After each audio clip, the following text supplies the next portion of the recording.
Hello friends, good evening. Good evening, sir. Good Good evening, evening, sir. sir. Good evening. Good evening, sir. Good evening, sir. Yes, good evening. Am I audible properly? Yes, sir. Yes, Yes. Okay. Shall we start? Yes, yes, sir. sir. Yeah. Before we start, come on, guys. Switch on your videos fast. You want sir to join today also? You want, I'll inform him. That's not a problem. Okay. So we'll quickly start the discussion. Where were we? Last class we completed mathematics of finance. Correct. We had solved a good amount of questions therein as well after revising the concepts. Can we continue with that discussion? Yes. Yes. So we'll start with the next chapter. Yes, sir. A small chapter on AP and GP, arithmetic progression and geometric progression. We'll quickly finish that and then we'll move on to the next chapters. So in case of that chapter sequence and series, we only have two concepts, AP and GP. Correct. In relation to arithmetic progression, what we have, arithmetic progression, here the series increases or decreases with a common difference. Yes, with a common difference. So if I call A as the first term, N being the number of terms, and D is the difference, the common difference, the nth term of an AP will be A plus N minus 1 into D. Correct? That's the formula to calculate the nth term of an AP.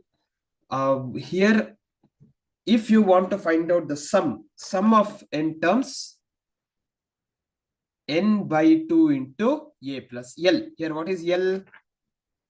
Last term. Last term. Last term. The last term of the AP, correct.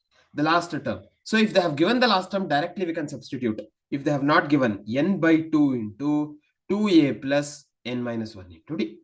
That's all, because the nth term is a plus n minus 1 into d. Here, we also learned certain concepts. What is the sum of first n natural numbers? N into n plus 1 divided by 2. Yeah, n into n plus 1 by 2. First n odd numbers. N square. N square. N square. Excellent. Squares of first n natural numbers. N into n plus 1 into 2n plus 1 divided by 6. Divided by 6. Cubes of first n natural numbers. N into n plus 1 divided by 2 whole square. Whole square. Yes. These were the standard results that we discussed in relation to the discussion. We will have to know these as well compulsorily. Along with that, what did we do? We also went on to the next part, GP. Geometric progression, similar to arithmetic progression, common difference. Here we will have Common ratio. Common ratio. Yes, common ratio, which is denoted as R. So, arithmetic progression increases in the form of addition or subtraction. Geometric progression increases in the form of multiplication or division, each term. Correct? So, if I have A being the nth term, first term, R being the common ratio, N being the number of terms, the nth term of a GP will be A into R to the power N minus 1. If we want the sum depends on the value of R. If R is greater than 1, then it will be A into R to the power N minus 1 divided by R minus 1. If R is less than 1, then it will be A into 1 minus R to the power N divided by 1 minus R. Correct? This is how we calculate the sum of n terms. If we have sum up to infinity in case of a GP, then it is just, we don't have n here because infinity. So A divided by 1 minus R. A divided by 1 minus R is the formula to calculate sum up to infinity. That's all. These are the concepts which we have in this particular chapter. Are we clear? Yes, Yes? sir. Yes, Anyone sir. making a note of this?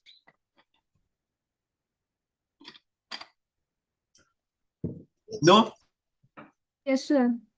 Writing? Complete. Sir.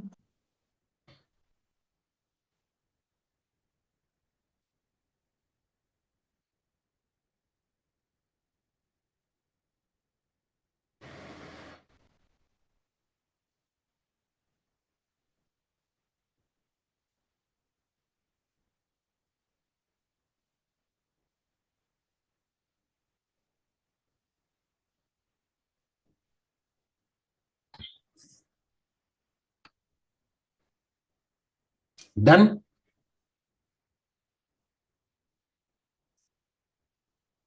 Yes, sir. Yes, if that's the case, we'll solve a few problems. Okay, same. Come back to the MTPs. Page number 86. In page number 86, we have the latest one, May 25 series 2, question number 31. Seventh term of the series. First, identify whether it is in AP or GP. Accordingly, apply the formula.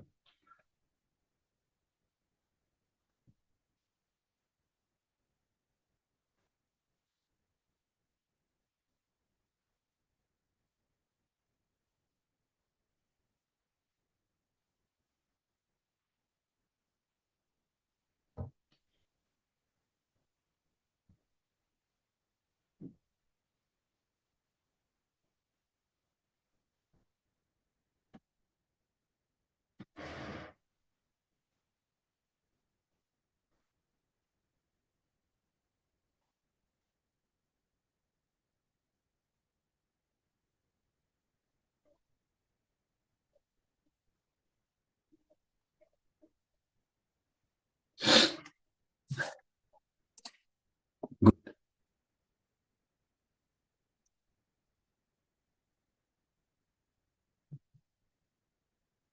Very good. Right answers. Okay, fine. So, where were we? Last seventh term of the series, correct? So, A is 6. First of all, is this in AP or GP? GP. GP. GP. Very good. So, A is 6. What is R? 2. 12 by 6, 2. And they are asking the seventh term, n is equal to 7. So we know Tn is equal to A into R to the power n minus 1. A is 6, R is 2, n is 7 minus 1. So 6 into 2 to the power 6. 6 into what is 2 to the power 6? 64. 64. 64 into 6, 384 is the answer. That's how we get the seventh term. Same way, 32nd one. This is a good one.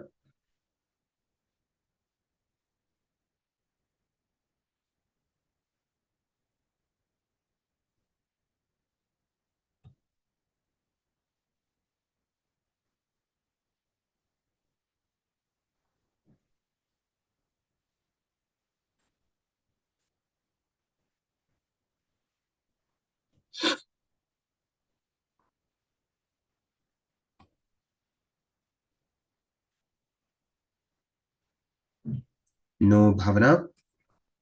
You'll have to recheck.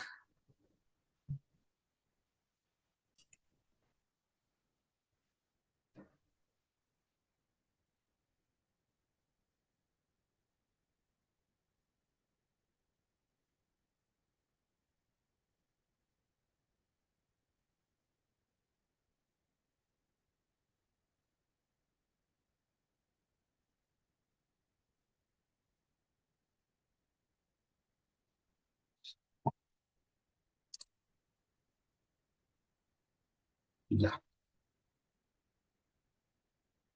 No. Pranita, you'll have to recheck. Others correct.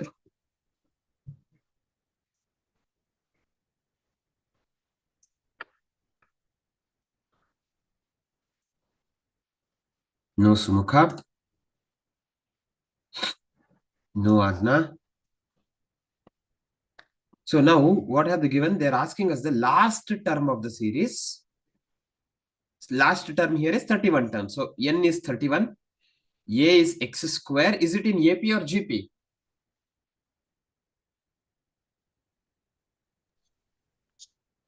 AP. AP. What is the common difference? X. X. X is the common difference. X square minus x is not x. Or x square plus x is not x. We're not getting the next term.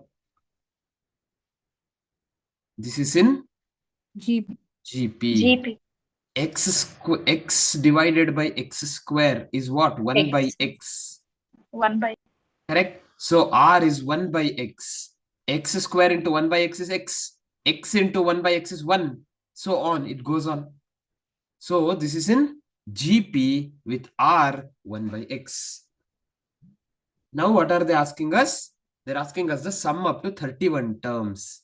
Yes, 31. Here R is 1 by x. Sum up to, no, not sum. It's just asking us T31.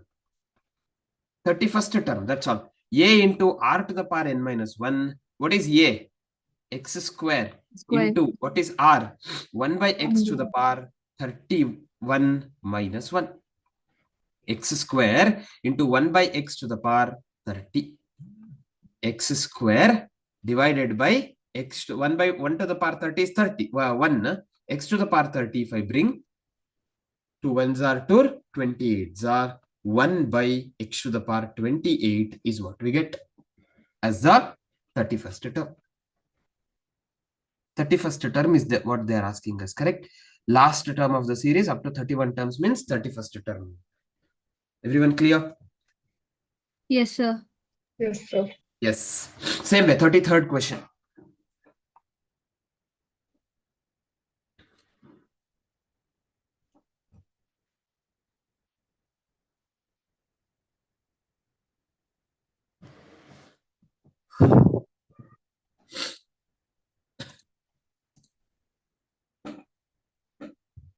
Correct. This we can do it using option elimination as well. That's easier.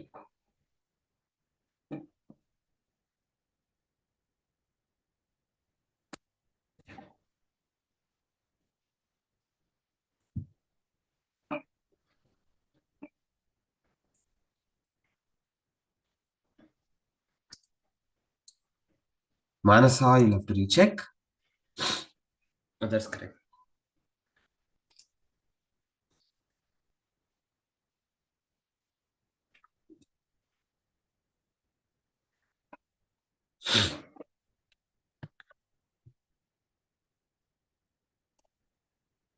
Yes, Manasa, correct.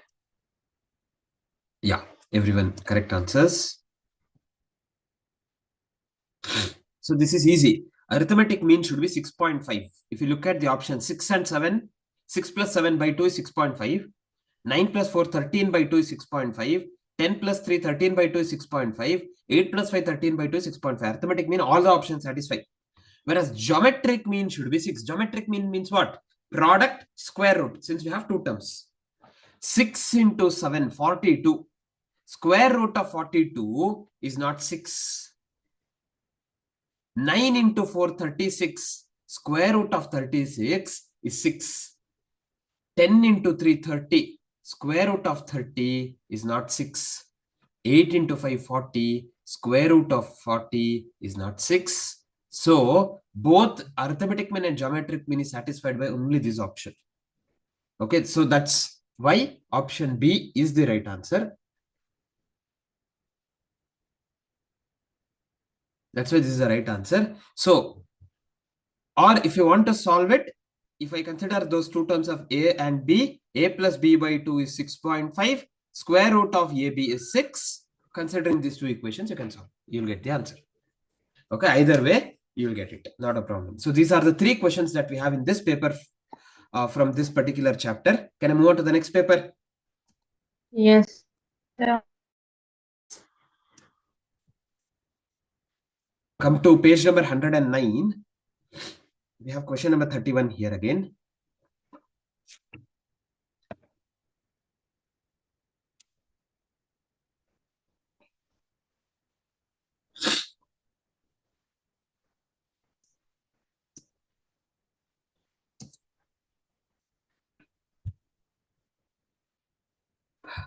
How to get R in GP? R, see, in case of AP, I will have 1, 3, 5, 7, etc. How do I get D? T2 minus T1, 3 minus 1. In GP, I'll have 2, 4, 6, 8, 10. Or rather, instead of doing that, I'll have 4, 8, 16, 32, and so on. Here, how do I get R? T2 divided by T1, because this is ratio. T2 by T1, 8 by 4, 2. Clear, Darshan? Okay, sir. Thank you. Yes.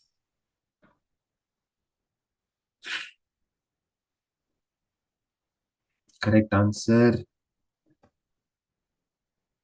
Yes. So what are they telling? We have -2 and we have 23. In between, they're asking us to insert 4 arithmetic means. Meaning, all these terms will be in AP.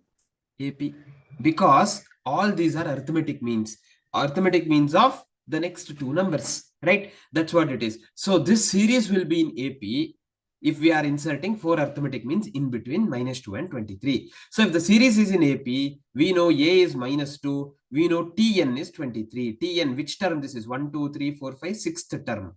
T6 is 23. T6 is in AP, A plus 5D. Correct. A plus 5D is 23. A is -2. -2 plus 5D is 23. 5D is 23 plus 2, 25. D is 25 by 5, 5. A is -2, D is 5. They are asking us T2, T3, T4 and T5. So, easy. Minus from to -2, keep on adding 5. -2 plus 5 is 3. 3 plus 5 is 8. 8 plus 5 is 13. 13 plus 5 is 18. So the next term will be 23. So this is how the series will be. 3, 8, 13 and 18. The order becomes important. Else they will not be in AP. Correct? So it has to be 3, 8, 13 and 18 only. Therefore, option C is the answer. Are we clear? Yes. Move on to question number 32. They are asking us the number of terms. They have given first and the last term.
So what have they given us here is, what is 52 here? Last term. Last term, correct? 52 given here is the last term. So accordingly, we have to find out the number of terms.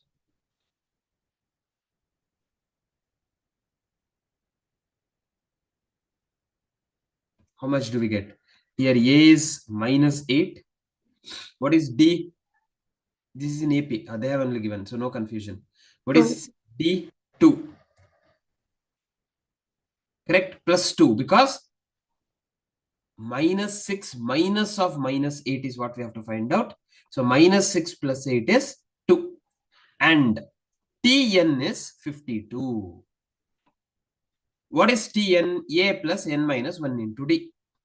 If that is 52, what is A? -8 plus n minus 1 into 2 is 52. If I send -8 the other side, n minus 1 into 2 is 52 plus 8, 60.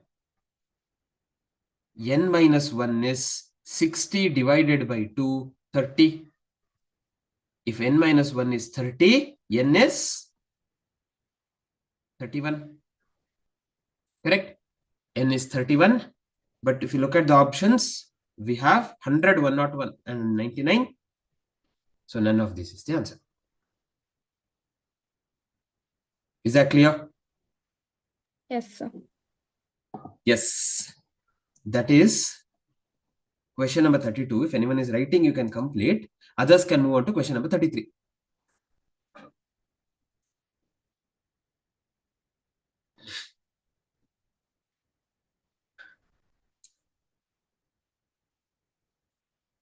Similar question we had solved in the class. Whenever in GP, if they give like this, what should we do? We have already discussed. Again, here it's easy, straightforward, actually.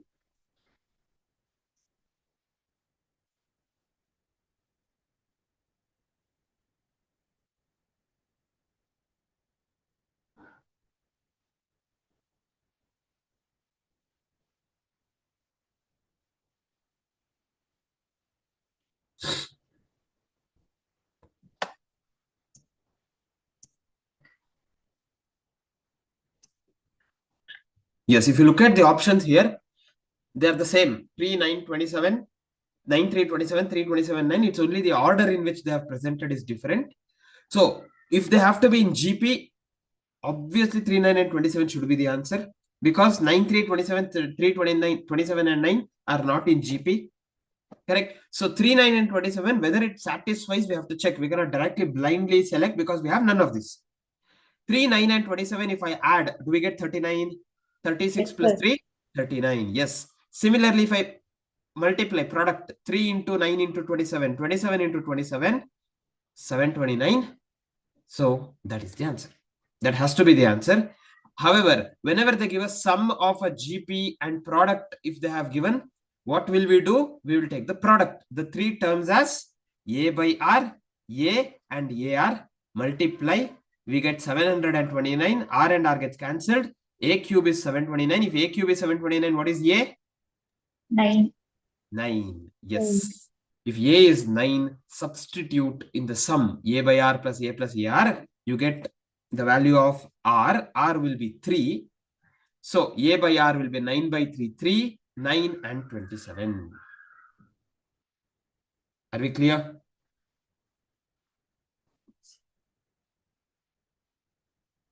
Everyone following? Yes, sir. Yes, sir. Yes. If that's the case, we will continue with one more paper, the last paper. Come to page number 131. In page 131, we have again 3 more questions. Question number 31.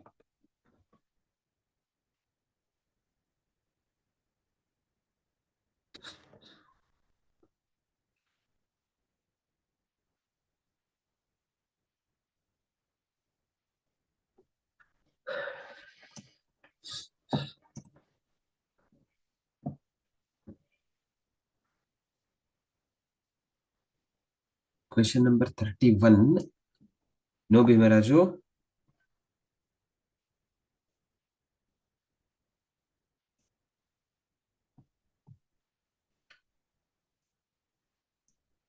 No, Bhavana.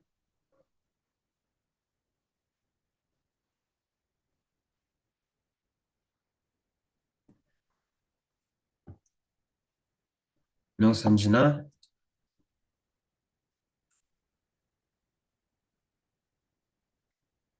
No, Bhimaraju.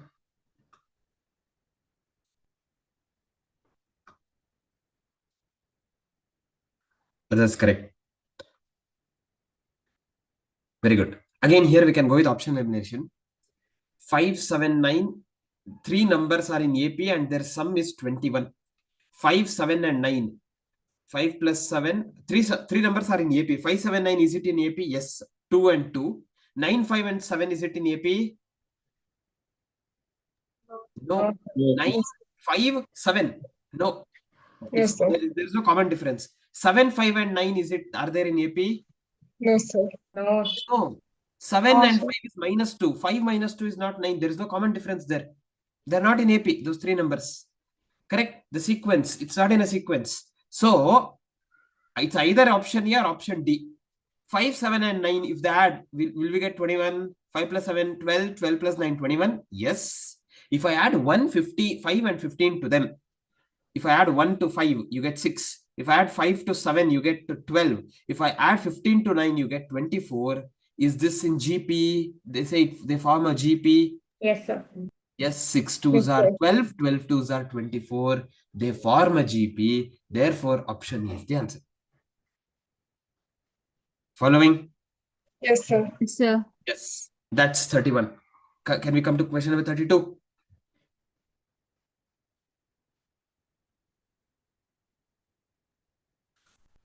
Again, straightforward.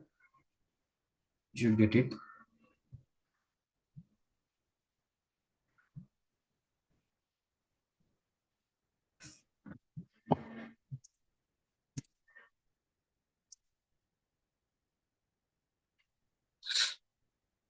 Yes.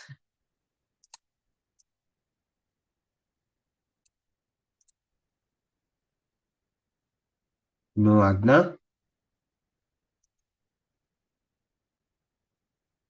No, Krishnaraj. No, Sanjana. Others correct.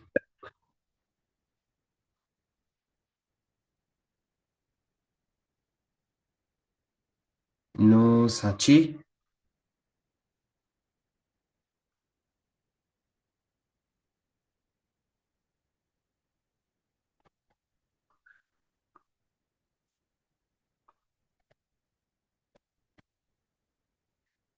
Yes, Agna. Correct. No, correct. No, Krishnaraj.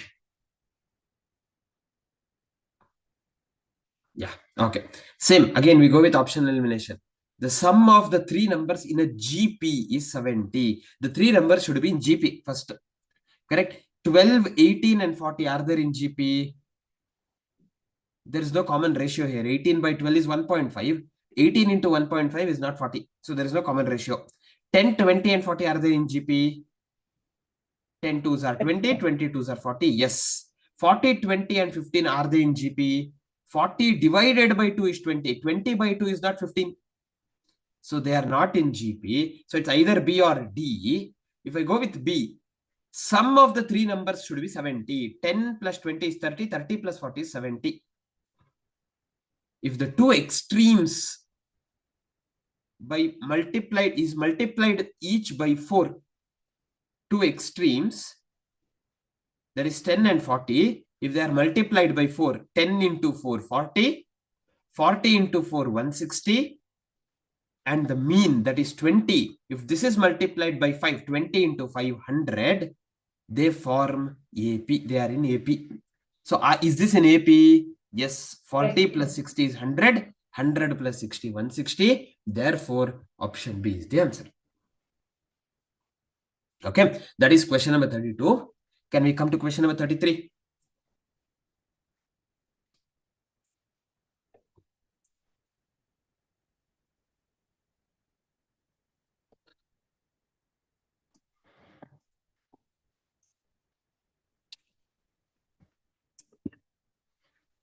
Yeah, correct answers.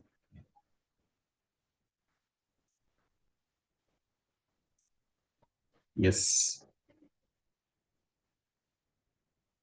No, Agna.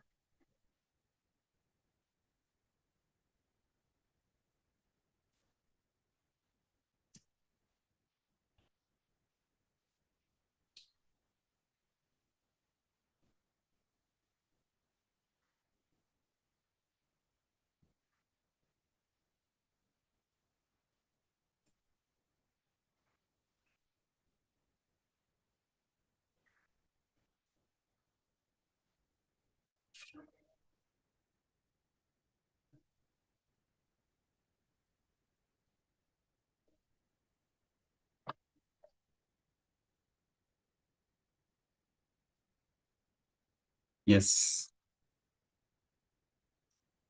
Very good. The first and the last terms of an AP are -4 and 146. Sum of the terms is 7171. Find the number of terms. We know sum of the terms formula n by 2 into a plus l. Here they have given both the first term and the last term. So Sn, what is sum of n terms? 7171. 7171 is equal to n by 2 into a -4 plus 146. 7171 is equal to n by 2 into 142. 2 ones are 2 71s are. So 7171 is 71n. N will be 7171 by 71, 101. That's it. That's how we get question number 33. Everyone clear till here? Yes, sir. Yes. So this is how Yes, the sir. questions can be. Okay. If you look at all the three papers, there were only three questions. So from this chapter, there will be three questions, but all the three questions we can answer. Full 3 marks we can score in this chapter. Right. That's one advantage of this chapter. Easily we can score, and we can solve these three questions quickly also. It saves time. In 1 minute, you can solve all the three questions possible. Okay. So that's how we'll have to approach this particular chapter. Okay, so with this, we're done with this chapter on AP and GP. Can I move on to the next one? Sir. Yes, Yeah. sir. So what we'll do now is we'll go to statistics. Okay, we'll go to statistics. There, we'll discuss again important chapters there. Obviously, the important chapters are the first two chapters. First two chapters on statistics, around 18 marks you'll get from the examination point of view. So we'll focus on that. In that, the first chapter that we have is statistical representation of data. It talks about the introduction to statistics. We started with the language, the origin of the word statistics. Correct? The origin of the word statistics. It goes to 4 different languages. In Italian, it is called Statista. Statista. Italian. Very good. Statista. In German, it is called Statistics. statistic. K. Very good. In French, it is called Statistics QUE. Very good. Excellent. Statistic. And in Latin, status. These are the origin of the word statistics, right? Which mainly basically means dealing in numbers. Okay, that's a basic understanding of statistics. Having said that, we didn't stop there. What did we do? We went on to the definition of statistics. There are 2 definitions. Statistics as a plural noun, statistics as a singular noun. Correct. Statistics as a plural noun. What is statistics as a plural noun? Data collected itself. Very good. The data collected itself is statistics. Whereas as a singular noun,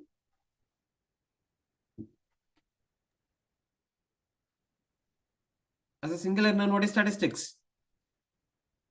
Process of collection, classification, representation, analysis. Very good. The process, right? The process of collecting, analyzing, presenting, right? Analysis, what are all those things, including the final inference, the statistical inference conclusion. That process is statistics as per singular noun. Okay, that's the definition. Then we went on to the application of statistics. We learned it's used in economics. There is a separate branch called econometrics, economics plus statistics. Right? Then we discussed about business management.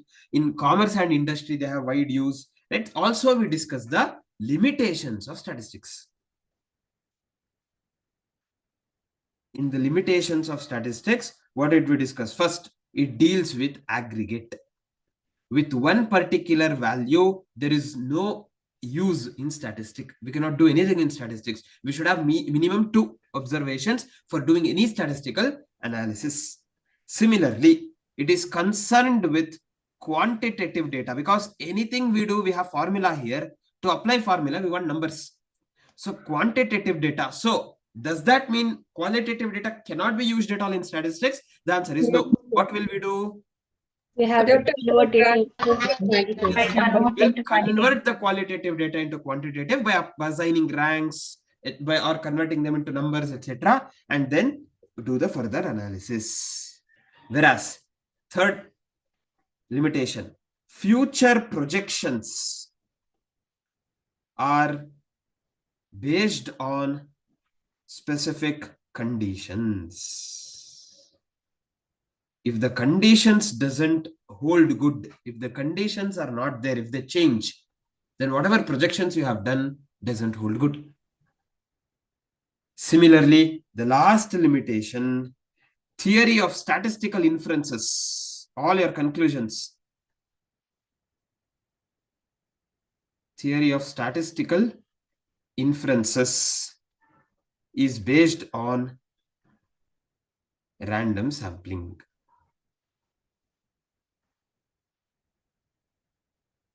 Theory of statistical inferences is based on random sampling. Understanding?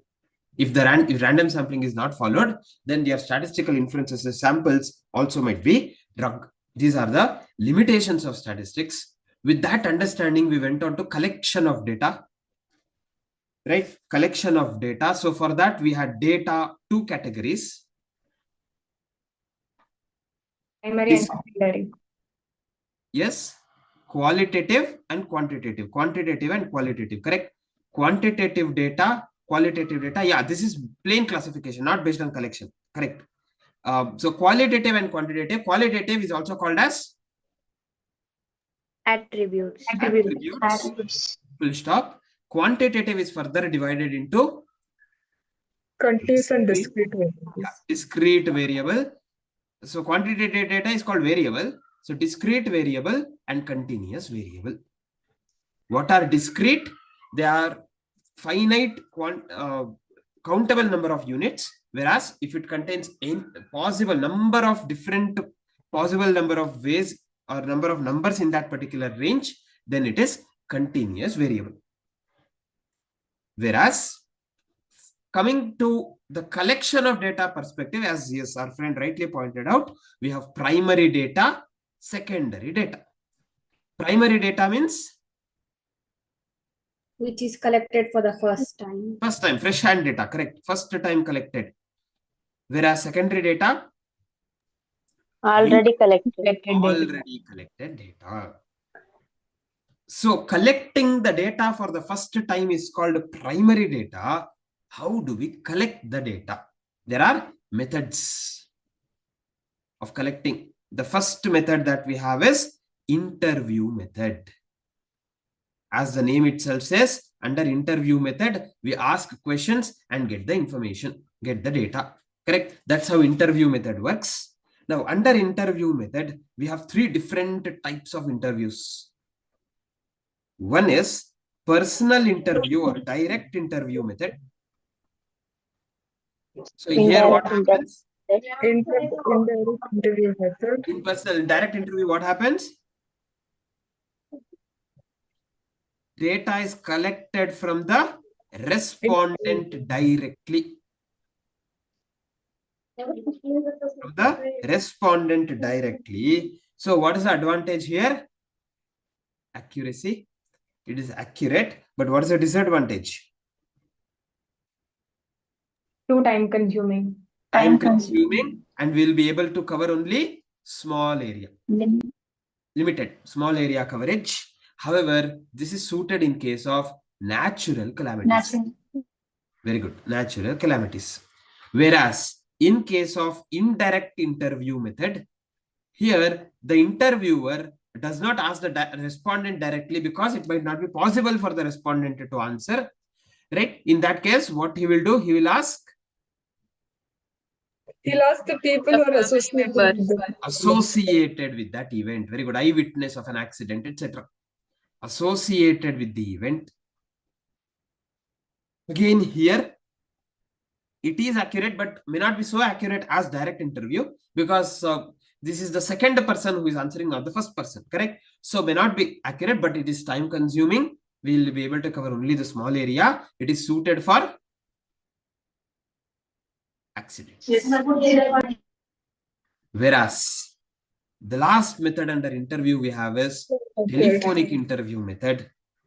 Under telephonic interview, as the name itself says, what do we do? We collect the data.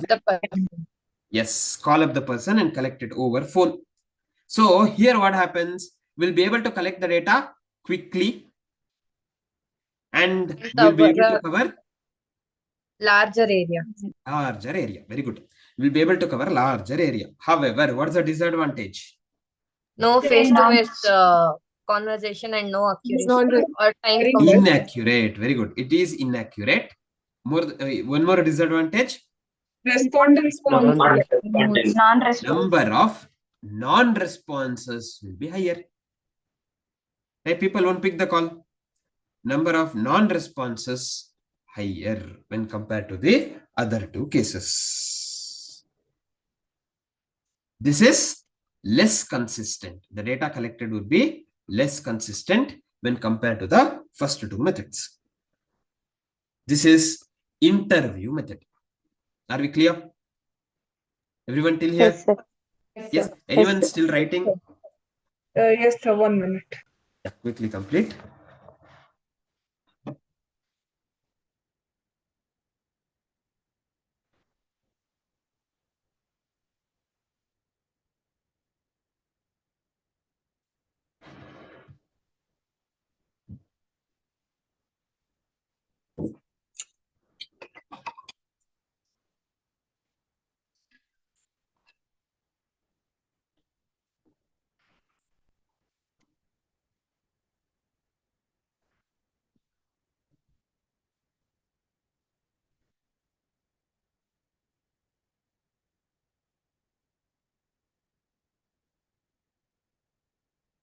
Done?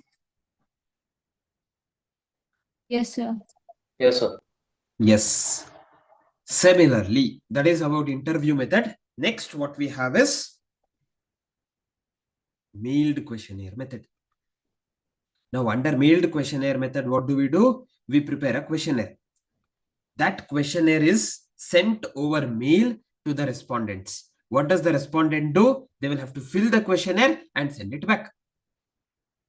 Correct. Again, similar to telephonic interview, what happens here? We can cover wide area, large area can be covered because we can send sitting at one point mails to multiple places. But what is the disadvantage? Non-responsive. Non-responsive. Non-responses is the maximum in this method. Non-responses is maximum. Following? Yes, sir. Yes.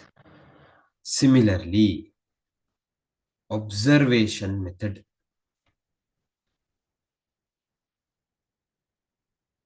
Observation method. Under observation method, what happens? Here we will not ask questions and take answers. We will get the data by observing what is happening. Since we are not relying upon anyone for the data collection, what's the advantage here? It is the best. Accuracy and consistency, right? The data would be the most accurate. Data would be the most accurate, therefore it would be the best method. However, what's the disadvantage? Time consuming. Time consuming. Time consuming. Time consuming and laborious. We'll not be able to cover large areas. Similarly, the last method is questionnaire with the help of enumerators. This is basically nothing but census. Right? Questionnaire with the help of enumerators. What do? We prepare questionnaire. Instead of mailing it, we appoint agents and ask them to go, ask question, write the answer, bring it back. Right? That's what happens in case of questionnaire with enumerators. So here, what happens? Once the data is collected, in all these cases, we cannot use them as it is. What should we do? We have to check for two things. Accuracy and consistency. Very good. Accuracy and consistency in the data. Accuracy and consistency. The process of checking accuracy and consistency is called scrutiny of the data for checking the accuracy and consistency. Once we check the accuracy and consistency, if it is accurate and consistent, then use it for the purpose that you want. If it is not, could be various. There's no process as such. It depends upon the judgment and experience of the person who is checking the data, right? So in such cases, he might compare the data given inside, right? In case of questionnaire, first page, there will be number of children, 3. Next page, there will be details of children. There are details of only 2 children. So that means the data is inconsistent. So ask the enumerator to redo the exercise, right? That's what the process of scrutiny. Why scrutiny? For accuracy and consistency. However, this is primary data. In case of secondary data, what did we discuss? It's already collected data we are using. From where I can get it? Sources of secondary data. Sources can be international published sources like World Bank, WHO, correct? UN, United Nation bodies, right? Or it could be national sources, or it could be local unpublished sources. So it could be international, it could be national, or it could be local unpublished sources like research papers of universities, etc., which gives us the secondary data. Understanding? So once we have checked the scrutiny, once we have scrutinized the data, once we are satisfied, we cannot use the data as it is because they're in raw form. We have to classify them. Classification of data. Data is classified into two: frequency group and non-frequency group. Under frequency group, we have Qualitative data. quantitative, qualitative. Perfect. Here, quantitative is also called Cardinal. Ordinal. cardinal. Qualitative is also called Ordinary. ordinal. Very good. Whereas non-frequency group, we have chronological and Geographical. geographical. Very good. Chronological and geographical. Chronological data is also called as time series Data. or temporal data. Geographical data is also called as spatial series. Series. Understanding? All these alternative words important. Alternative terms, very, very important. Okay, see, whatever points I'm making a note of in the board, each one of those are potential MCQ questions for us. Okay, they can pick any of these points and ask in the exams. So that's the reason this chapter we will go in depth. Okay, it's worth, because 5 marks easily we can score. Right. So that is about once we are done with classification. Yeah. Once we are done with classification, what? We have to present the data. Correct. In case of presentation, we have 3 different methods of or modes of presentation: textual presentation, tabular presentation, diagrammatic representation. So textual presentation, it's writing it in paragraphs, text, right? One paragraph after the other. So it is simple. There's no specific rules like a table, etc. So you can just bring whatever data you have in terms of paragraphs, article, correct? So here, what's the disadvantage? It is Dull dull and and monotonous. monotonous. Dull and monotonous. One more disadvantage: Unattractive. unattractive. Yes. Lengthy, not comparable. Comparable, correct. It is comparison becomes difficult because I have to run between paragraphs. Comparison becomes difficult. Are we clear? Yes. Whereas, so to overcome that advantage, rather disadvantage, comparison becoming difficult, we have tabular presentation, presenting in terms of rows and columns. The best method of presenting data is tabular presentation. Correct. In case of tabular presentation, yes, if it has to be the best, then there are some rules that we have to follow. Correct. There are some guidelines that we have to follow to construct a table. Every table should have, we call it a parts of the table, basically. Every table should have a table number compulsorily. Then there should be a title. The title should be crisp and short. Further, if you want to bring something extra that the user has to know, we can bring it in the form of Footnote. head note. Just below the title, we'll have head note that brings in something extra which the user has to know. Then you will have the body of the table, the skeleton. Above this, you will have units of measurement. You will have the rows and columns. For rows and columns to have, you should have column headings. You should have row headings. These column and sub-column headings are called captions. The entire upper part of the table, including the units of measurement, is called Box head. Head. The row headings are called Stubs. stubs. The place where we bring the data is called Body of the Table. body of body of the table. You inside the table, since it has to be crisp and short, you'll be using abbreviations, etc. So to bring those abbreviations, full forms, and the source of the data, etc., we bring that in Footnote. Footnote. yes. These are the parts of the table. Individually, part they can ask. Row headings are called, etc. Right? That's how the questions can be in the exams. Okay. So these are the parts, different parts of the table. Apart from that, why we go with tabular presentation? Comparison becomes easier. Complex information can be simplified in a table. Correct? And it is a must for diagrammatic representation. It is a must for diagrammatic representation. Understanding? Yes, sir. Yes. So this leads us to diagrammatic representation. We'll go there. Before that, anyone has any doubts? No? So, no. Done? Completed? Anyone writing? No. No, sir. Okay, fine then. So we'll go to diagrammatic representation. As the name itself says, it is representing the data. That means it's already presented in the form of a Table. table. Yes. Now, diagrammatic representation using charts, diagrams, etc.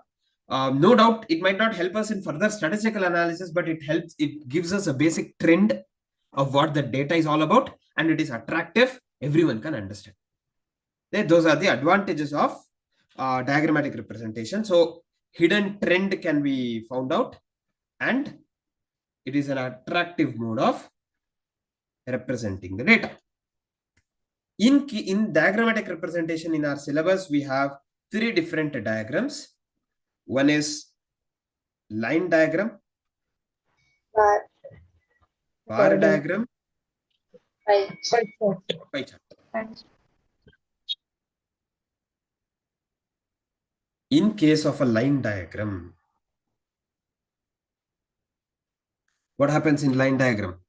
Here we plot points and join those points using straight line. Yes, join those points using straight lines, not curved lines. Straight lines to get a line diagram. However, if the data has wide fluctuation, what do we do? Ratio chart or logarithm. Very good. Very good. We use logarithmic line diagram or ratio chart.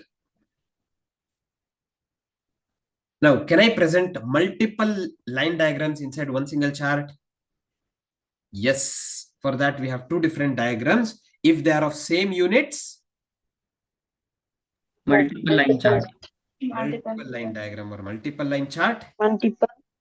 If they are of different units, Multiple axis lines. yes, multiple axis line chart. Everyone following? Yes, sir. Yes, multiple line chart, multiple axis line chart. Yes, so this is about line diagram. This takes us to the next one called bar diagram. So in bar diagram, in line diagram, we were plotting the points, joining them. In bar diagram, what do? We present the data in the form of rectangular bars. Like this, correct? Rectangular bars. We can have 2 types of bar diagram. Horizontal bar diagram or vertical. So whatever we have drawn on the screen is vertical bar diagram. Vertical bar diagrams are the normally used bar diagrams. What is normally used data? Quantitative data. And Time series data. very good. Chronological or time series. Very good. So we use vertical bar diagram for quantitative and chronological. We use horizontal bar diagram in case of Qualitative data. qualitative and Geography. the other geographical data, right? That's the use of different types of bar diagram. Now, if I want to present multiple datas in one single bar diagram, it is possible depending on how you want it. If you are okay with more than one bar for each year, then we can go with multiple bar or grouped bar diagrams. Multiple or grouped bar diagrams, or in one single bar on itself, if you want to have multiple components, we call it component or subdivided bar diagram. Or if you want all the bars of equal height inside that different components, then we call it Percentage. bar diagram. Yeah, that's the differences between multiple or grouped, component or subdivided, as well as percentage bar diagram. Are we clear? Yes.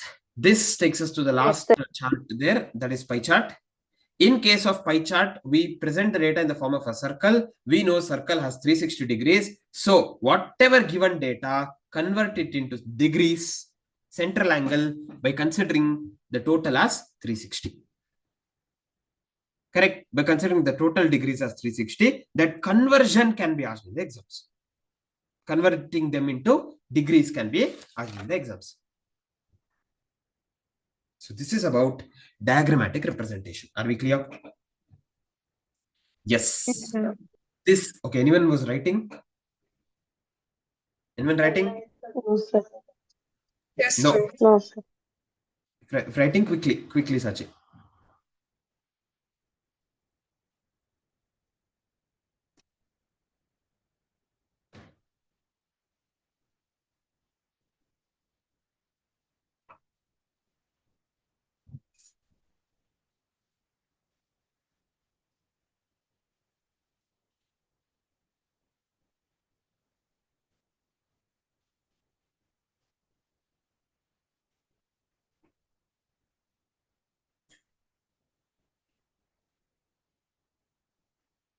Done, sir. Yes. So this leads us to the next important part of the chapter, frequency distribution. Right? Presenting the data in the form of a table wherein each value of x will have corresponding frequencies. Frequencies means number of times that particular observation is repeated. Correct? Frequency distribution can be of two types, that is discrete frequency distribution, continuous frequency distribution. Discrete frequency distribution will be x and f. Continuous frequency distribution will be class intervals, and f will have class intervals there. Right? So in case of how to construct a frequency distribution, steps. First step is to find the range. What is range? Difference between Largest and the smallest. largest and the smallest. So identify the Largest and smallest. identify the smallest, take the difference, you get the range. Once you get the range, you will have to find out the number of class intervals. Number of class intervals is equal to range divided by Range. class size or class length. That gives you number of class interval. Always round it off to nearest zero or next number. So nearest number or next number? Next. Next number. Always round it off to the next number. Then each observation, you have to classify them in each of the class intervals by applying tally marks. Total of the tally marks, you get the frequencies.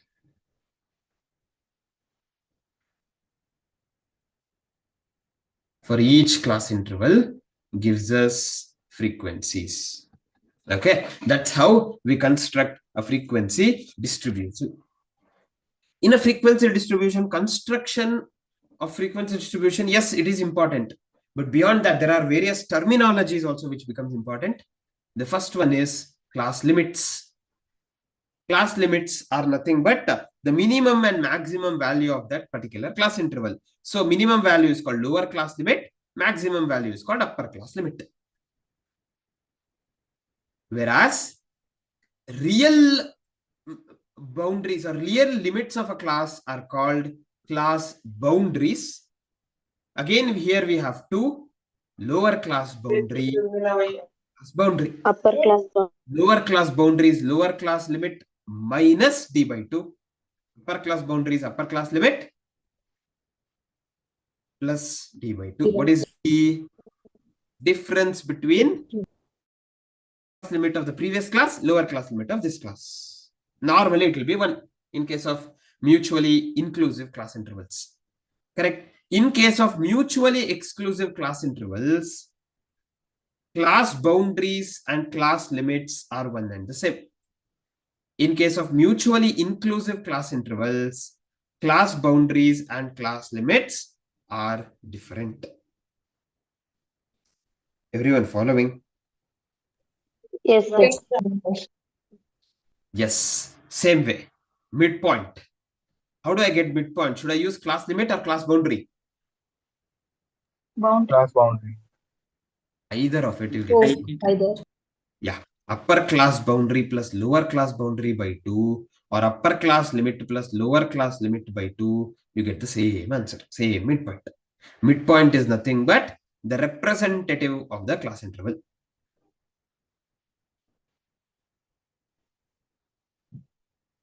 Then length or width or size of the class interval. To get the length and width or size of the class interval, I have to take differences of upper class boundary and lower class boundary. very good. Class boundaries. Upper class boundary minus lower class boundary of that class interval will give me the length or width or size of that class interval. Then we went on to cumulative frequency. In cumulative frequency, what is cumulative frequency? As the name it says, cumulative, keep on adding the frequencies. So this cumulative frequency can be of two types: less than cumulative frequency, more than cumulative frequency. Less than cumulative frequency is for a class interval, the number of observations less than Upper class boundary. excellent. Upper class boundary of the class interval. More than cumulative frequencies are nothing but the number of observations more than Lower class boundary. lower class boundary of the class interval. Cumulative frequency.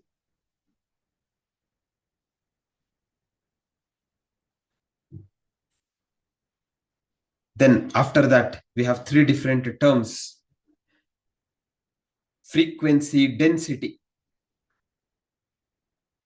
In case of frequency density, I will focus only on a particular class interval. How do we calculate frequency density?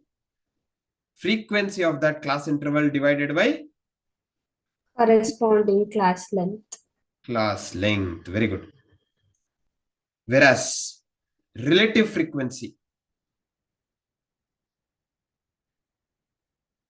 Relative frequency is calculated using frequency of that class interval divided by Total frequency. total frequency. Relative frequency into 100 will give us Percentage frequency. percentage frequency. Are we clear? Yes, sir. Yes. Anyone writing this? Yeah, complete. Before we move on to the last part of this discussion.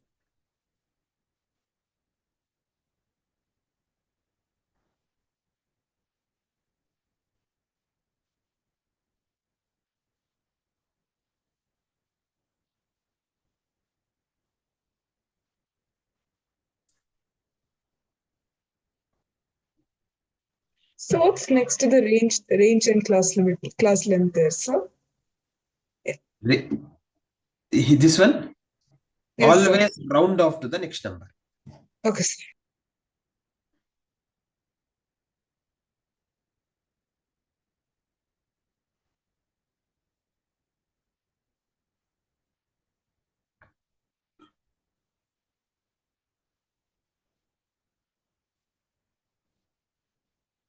Done? Yes, sir. Done. Okay. So that leads us to the last part, which is graphical representation of a frequency distribution. In case of graphical representation, we have 4 different graphs. Correct? The first one that we have is histogram, also called as area diagram. This is extension of what? Bar diagram. We will bring rectangular bars. The difference between an area diagram and bar diagram is here. We use class boundaries. Yes, here they are adjacent to each other. Correct? And to plot the points in the x-axis, we use Class boundaries. boundaries. Use class boundaries. Now, from using what do you say, area diagram, we can get one measure of central tendency, which is that Mode. mode. Very good. Go to the largest bar. Just connect the corners. Straight line. This is the mode. This can be asked, right? Which is the measure of central tendency, which can be found out using histogram. That can be asked in the exams. Mode. Okay, that is about histogram. Same way, frequency polygon. In case of a frequency polygon, again, this is nothing but line diagram. Plot the points, join the points using straight line. What is the next step? Join these points to the x-axis so that it gets a shape of a polygon. Here, to join the points, what do we use in the x-axis? Midpoints. Midpoints. Midpoints are used. Very good. Midpoints are used. A frequency curve is a limiting form of frequency polygon, which we would have learnt. Similarly, the third one is ogives or cumulative frequency graph. Unlike the previous two, here we don't use frequencies, we use cumulative frequency y-axis. In x-axis, what do we use? Class boundaries. Very good, because cumulative frequencies are less than upper class boundary, more than lower class boundary, correct? So we use class boundaries. If I use less than type cumulative frequency, I get a curve. Plot those cumulative frequencies and join them using curve, not straight line. So we get less than cumulative frequency. If you use more than cumulative frequency, you get more than type curve. If you have both the curves, the point at which it intersects, if you draw the straight line, you get median. Similarly, we can also find out Quartiles. partition values, quartiles, deciles, and percentiles as well, either with single less than type or more than type. Any one is sufficient for us to calculate all those partition values. Right? That is about ogives or cumulative frequency graph. Last one that we have is Frequency curve. now in frequency curve, what do? We plot the points like our frequency polygon. Instead of straight line, we join them using curve. That's what we do in frequency curve.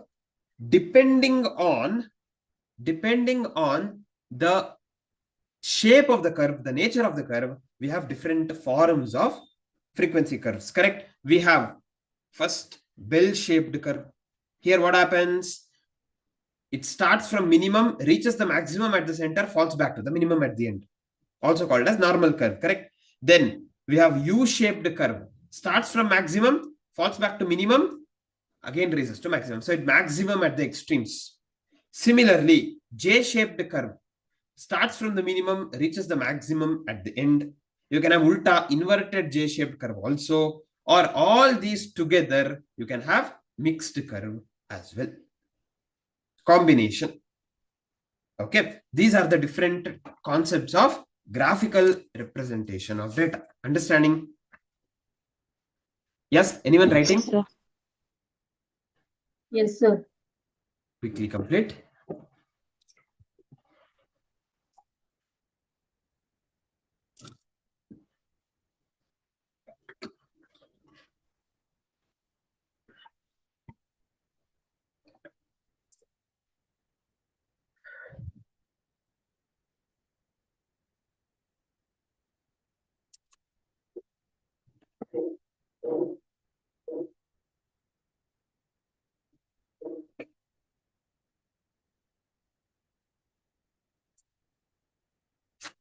Done.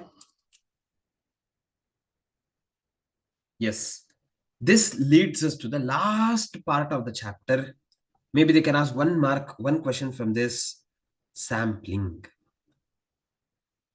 Sampling, again, we all know analyzing the entire population may not be possible practically because of the various limitations, right? It could be time, it could be cost, it could be efficiency, it could be the vastness of the population, whatever it is. Therefore, what do? We analyze the sample. The sample, once we analyze a sample, what do? The conclusions, we will extrapolate it to the population. So the sample that we collect should represent the population. Therefore, selection of sample is very, very important. Right? Appropriately, correctly selecting the sample. So there are various things, various concepts that we have. First one is sample survey. What is sample survey? Study of unknown population. Study of unknown population based on which samples are drawn. That is sample survey, doing a survey. Correct? So basic and preliminary analysis. So here we have some basic principles of sampling survey. Basic principles. First one, law of statistical irregularity. What is law of statistical irregularity? It says samples should be Large in size. moderately large in size. Very good. Samples should be moderately large. Continuation of that is the next one. Principle of inertia. In principle of inertia, it says larger the samples, More reliable. more reliable.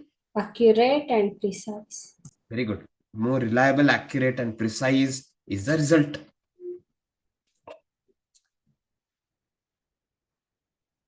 Third one, principle of optimization.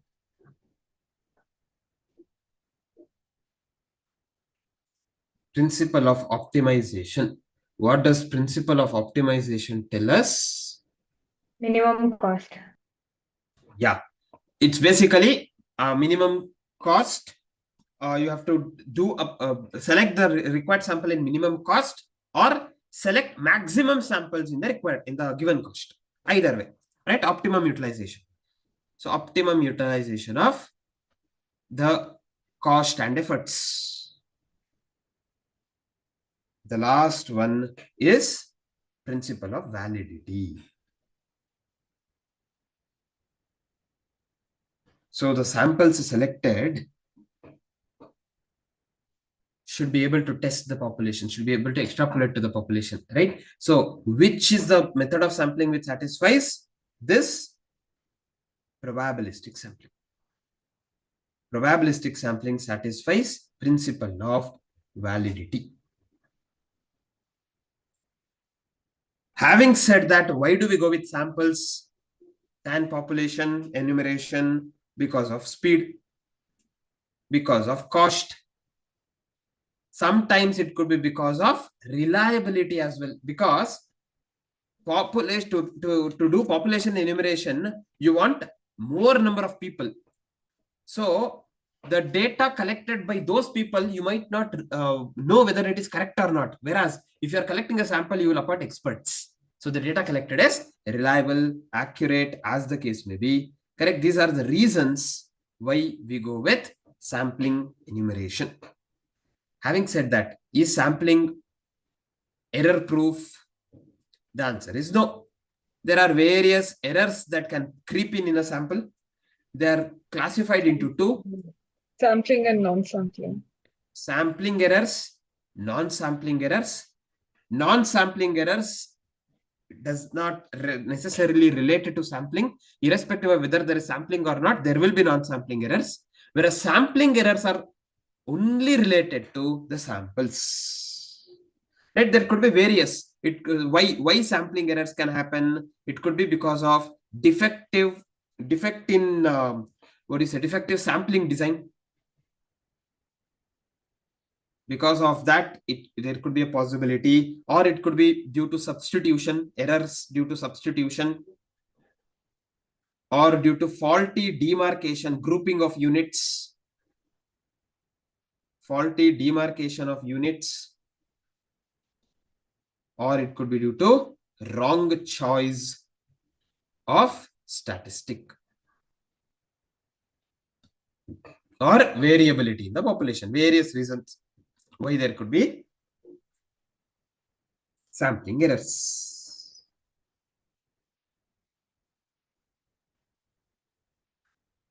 We know what is population. Population is the total data that we have.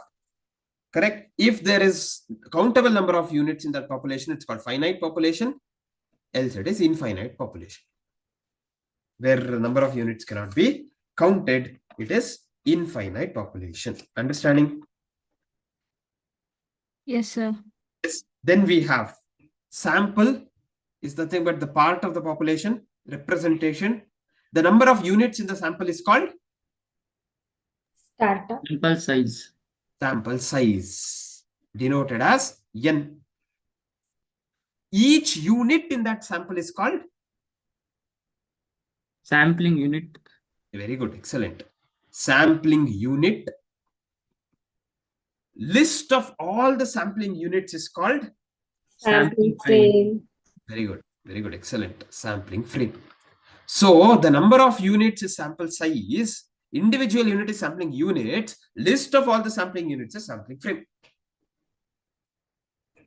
If you want to calculate mean, arithmetic mean, if the arithmetic mean is of the population, it is called Parameter. parameter. It need not be arithmetic mean only. Just for reference, I am taking arithmetic mean. If it is of the sample, Statistic. very good. Statistic. Right? If it is of the sample, parameter is the characteristic of a population. Statistic is the characteristic of a sample. One more important discussion that they can ask in the exams is calculation of number of samples you can draw. Number of samples that you can draw depends on whether that sample drawing is without replacement or with replacement.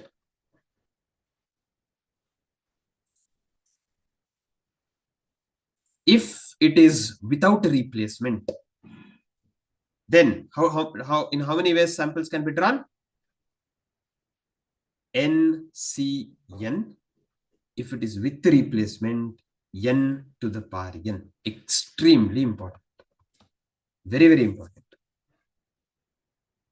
Okay. If it is without replacement, NCN, capital N represents the number of units of the population. Small n represents the number of units of the sample.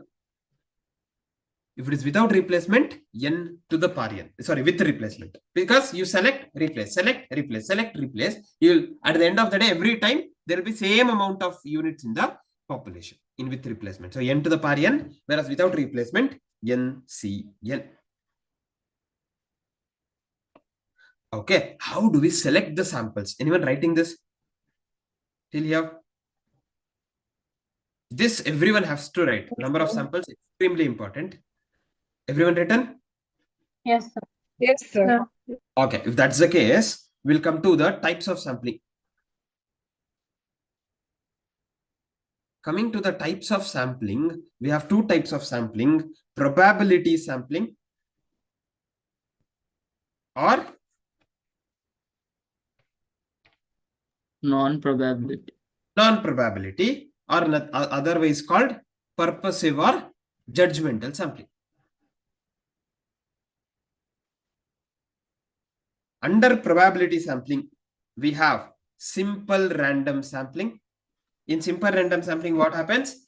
Every unit has Equal chance of being selected. Selected. equal chance of being selected.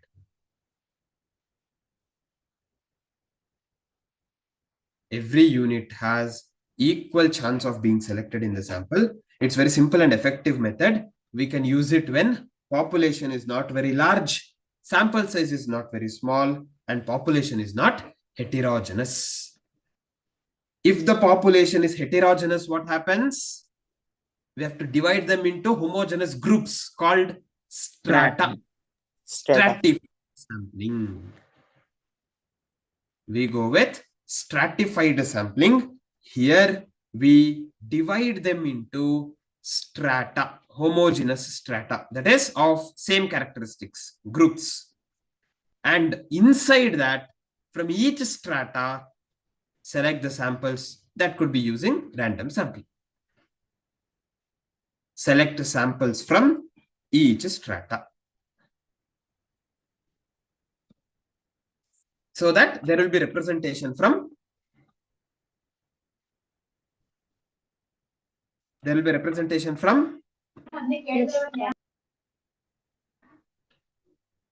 each strata. Very good.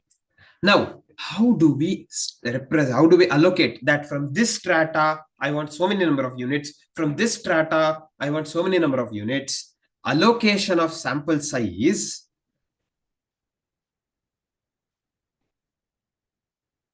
We have two methods. What are the two methods? Proportional Pauli allocation or allocation and Pauli name and adjustment. name Very good.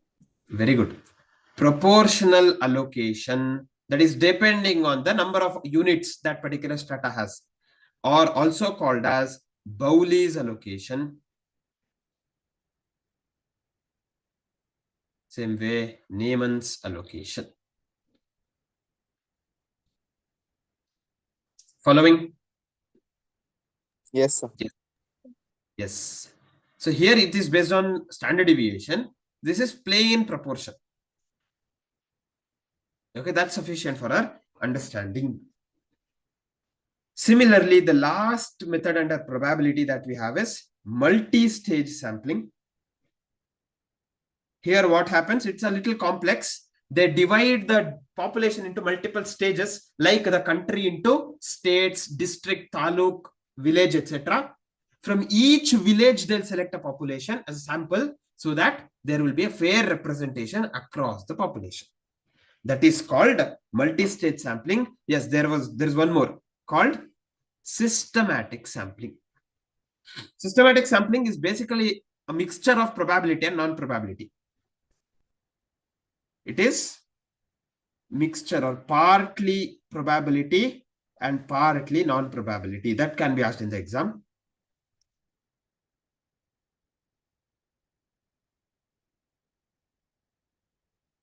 Why do we say partly probability and partly non-probability? Here, selecting the first term, we go with random sampling, probability.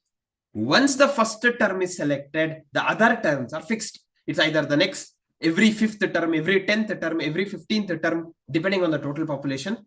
So if there are 100 units in the population, we want 10 units, 100 divided by 10. Every 10th unit should be a part of your sample. Which is the first unit? Any unit you can select. That's up to you. So there you apply probability sampling. Once you have selected the first unit, then it is fixed. Every next 10th unit will be part of your sample. That is called systematic sampling. That leads us to the last one, purposive or judgmental sampling. Here it's based on your judgment. There is no rule as such, right? It's based on your judgment. Based on that, samples will be selected. Okay, this is about sampling. Okay, from sampling discussion, normally there might be one question which is out of this chapter. Total 5 questions from this chapter. Out of that only, there will be one question from sampling. Are we clear? Yes, sir. Yes. This understanding, we will move on to, before we look into those 5 questions, we'll move on to measures of central tendency and dispersion. We'll learn the concepts of central tendency and dispersion, and then we'll take a small break, come back and solve the problems. Okay, on these chapters. Yes, measures of central tendency. The first part of this chapter, 2 units we have there: measures of central tendency and measures of dispersion. So, measures of central tendency. What is central tendency? Tendency of the observations to circle around a central value. That central value is called average. How do we calculate that central tendency? We have 5 measures in our syllabus: mean, median, mode, geometric mean, and harmonic mean. Because why do we have 5? Because none of them satisfy all the 6 ideal measure of central tendency, right? So what are the criteria to be considered to be an ideal measure? Arithmetic mean. Should be proper, Mathematical property. unambiguously defined, no confusion in the definition. Based on all observations. Yeah, based on all observations. Easy to comprehend. Yeah, easy to compute or comprehend first. Yeah, easy to comprehend, simple to calculate, simple to compute. Then, Should not be affected by extremes. yes, not affected by extreme observations, or least affected, we can say. Least affected by extreme observations. Desirable mathematical property. Yes, desirable mathematical properties. Very good. These are the characteristics that an ideal measure should have. Because we don't have any of them which satisfies all, we'll be learning all the 5, depending on the circumstances we use it. So there, the first one that we have is arithmetic mean, X bar. It just says for raw data, X bar is sum of the observations divided by number of observations. Whereas in case of grouped data, it is summation F into X divided by capital N. In case of continuous data, how do you calculate X? Midpoint. Very good. Midpoint of the class interval. Alternatively, we have one alternative method wherein we use something called assumed mean. X bar is equal to A plus summation FD by N into C. Here A is assumed mean. What is assumed mean? What should be the assumed mean rather? It can be any number, but preferably the middlemost values of X, right? Preferably. Then what is D? How do you calculate D? X minus A. X minus A by X C. minus A. Minus A by C. Yes. And C here is the class length or class size. Following? Yes, sir. Yes. Then, more than these formulas, properties of arithmetic mean becomes important. Before we discuss the properties, anyone writing this? No, sir. We are done. I'm sorry. We're done. Everyone? Yes, sir. Yes. Yes. Coming to the properties. First one, if all the observations are equal, arithmetic mean is, if all observations are constant, then arithmetic mean is Constant. Constant. Yes. Then, what is summation X minus X bar? 0. Zero. Algebraic sum of the deviations of set of observations from arithmetic is 0. Correct. Same way, summation F into X minus X bar also is 0 in case of discrete. Then, does it get affected by change of origin? Yes, sir. Yes. Does it get affected by change of scale? Yes, sir. Yes, sir. Yes. Therefore, if y is equal to a plus b into x, y bar is equal to a plus b into x bar. A plus b into x bar. Then the last property there is combined arithmetic mean, extremely important from examination point of view. Combined arithmetic mean n1 x1 bar plus n2 x2 bar divided by n1 plus n2. Are we clear? Yes, sir. Everyone?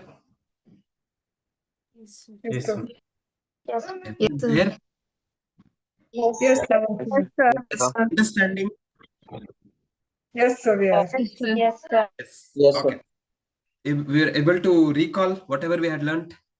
Yes, sir, we are. Yes, sir. Yes, very good. Yes. Now, the next part, next measure of central tendency that we have is median. What does the definition of median say? Middlemost observation when the observations are arranged in ascending or descending order.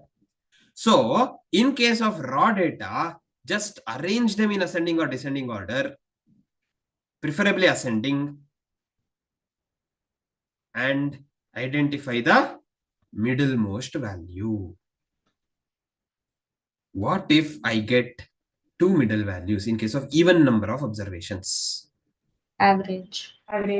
Simple average, right? We just add them divided by 2, arithmetic mean. Yes, simple average is what we do. Whereas in case of discrete data, what I do in case of discrete data, I have x and f. To start with, what I will do? LCF. Very good. Cumulative frequency. Then you will have n by 2. Locate the n by 2 in the LCF column. The value of x where that L by 2 falls, this itself is the median. Whereas in case of continuous data, we do this. What? The same step. Instead of x, we'll have class intervals, frequency, LCF. Then you will total up the frequencies. You will do n by 2. Locate the n by 2 in the LCF. Here, the class interval where that LCF falls is called Median class. median class. Yes. The class interval where it falls is called the median class. Once you get that median class, we have to apply a formula. Correct? The formula for median is equal to L1 plus n by 2 minus NL divided by NU minus NL multiplied by C. Here, what is L1? Lower class boundary of The median class. Very good. What is NL? Pre-median LCF of Pre-median. pre-median class. What is NU? LCF of post-median class. LCF of median class. What is C? Classes. Class Correct. size. This is a formula that we have to get the median in case of continuous distribution. Coming to the properties, does it get affected by change of origin Yes, sir. and change of scale? Yes, sir. So if y is equal to a plus b into x, y median is equal to a plus b into x median. Next one is very, very important. For a set of observations, sum of absolute deviations Is minimum taken from, is minimum when it is taken from median. deviations are taken from median. Excellent. When deviations are taken from median. Again, we'll discuss this in mean deviation. when deviations are taken from median. That is summation modulus x minus a is minimum when a is Median. median. So summation modulus of x minus x bar, summation modulus of x minus median, summation modulus of x minus mode. If we calculate them individually, x summation modulus of x minus median would be the least value, minimum value. Understood? Mean and median. Yes, sir. Yes. Anyone writing this? We are done, sir. Done. Very good. This leads us to the cousins of median, which are the other partition values. We have three different partition values, correct? Apart from median: quartiles, deciles, and percentiles. We will have how many quartiles? 4. 4, 4 quartiles. How many deciles? 10, 10. How many percentiles? 100. 100. Quartiles divide this observation into 4 equal parts. 4 equal parts. 4 equal parts. Then how many quartiles we have? 3. 3. 3, Quartiles, not 4. So 4 parts, 3 quartiles, Q1 to Q3. 10 parts, 9 deciles, D1 to D9. 100 parts, 29. P1 to P99. 99 partition values. How do we calculate these partition values? It's almost similar to calculation of median rather. Raw data, arrange in ascending order.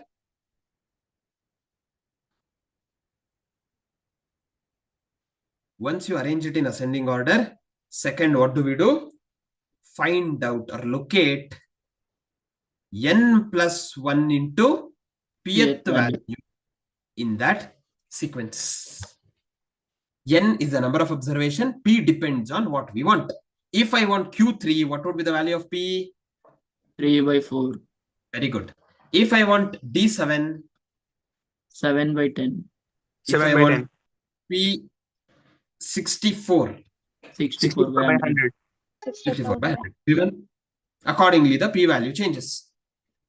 If I want discrete data, if I have discrete data rather, I will have X, I will have F, same as median, I'll get LCF. Then I'll take N. So what I have to do here, calculate N into Pth value. N into P. Locate that N into P, the value corresponding to which, corresponding to X to which LCF falls, the N into Pth value falls, that itself is the required quartile, decile, percentile we want. Whereas in case of continuous data like median, same step that we did in discrete, we will have class interval, we will have frequencies, and we'll have less than cumulative frequencies. So what we'll do, N, same N into P, locate N into P, correct? Locate N into P, the corresponding value of class interval for which LCF falls, this is called the class interval in which that particular quartile, decile, or percentile falls. Then I have to apply the formula. What is the formula? Same formula. L1. Instead of N by 2, we'll have NP minus NU divided by, NL divided by NU minus NL into C. Everything is same here. Instead of N by 2, here we have NP. Right? It's similar to median. All clear till here? Yes, sir. Yes. We can calculate the quartiles, deciles, percentiles, median using which graphical representation? Logarithm. Okay. Very good. Yes. Anyone writing? No, sir. We are done. Very good. This leads us to the next measure of central tendency, which is mode. What is mode? That particular observation which has been repeated? maximum number of times. Maximum number of times. So how do we calculate? In case of raw data, just identify. the observation which is repeated the maximum number of times. In case of discrete data, Highest value of x to the Highest very frequency. good. Value of x having the highest frequency. That itself is the mode. Whereas in case of continuous data, first step is that itself identify the class interval having the highest frequency. That is called modal class. Model class. Once you get the modal class, apply the formula. Same L1 plus F0 minus F minus 1 divided by 2F0 minus F1 minus F minus 1 into C. Into C. L1 is same, lower class boundary of the class interval. That is modal class. F0 is Frequency of the model class. frequency of the modal class. Very good. F minus 1 is Frequency of the pre-model class. frequency of pre-modal class. F1 is Post-model class. very good. Frequency of post-modal class. That is next. And C is class width. Class size. Very good. So these are the abbreviations of that, the expansions of that formula to calculate mode. In case of mode, we have one important discussion after mode, that is empirical relationship. Extremely important. Empirical relationship between mean, median, and mode. Very, very important. How do we get this? Mean minus mode is equal to P of mean minus median. 3 times mean minus median.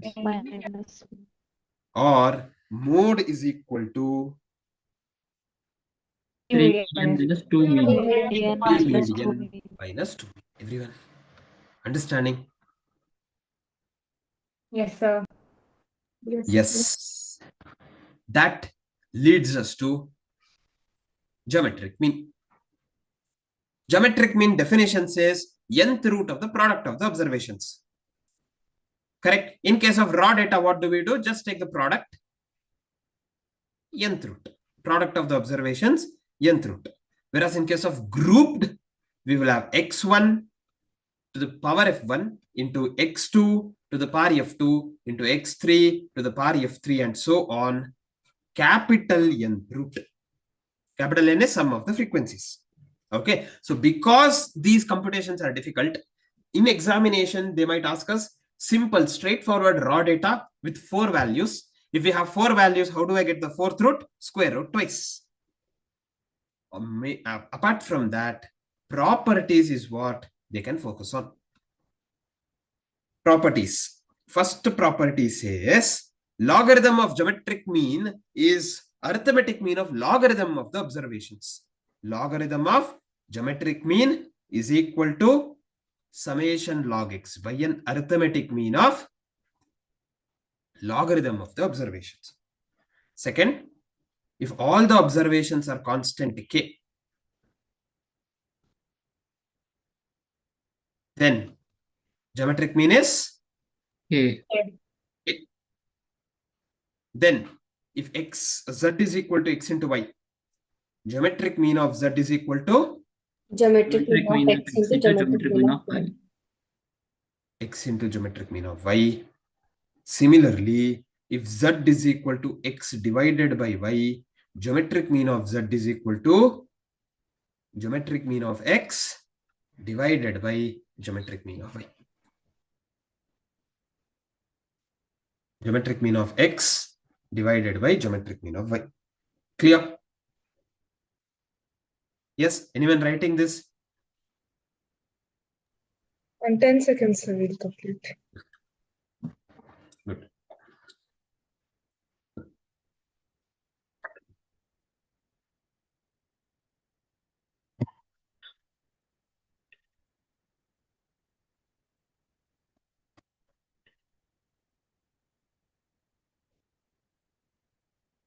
Yes, sir, done. Yes. That leads us to the last measure of central tendency, which is harmonic mean. Harmonic mean, the definition says it is the reciprocal of arithmetic means of reciprocals of the observation. So how do we calculate it? Raw data is n divided by summation 1 by x. Grouped data, it is capital N divided by summation f by x. That's how we calculate harmonic mean. Here also, properties can be important.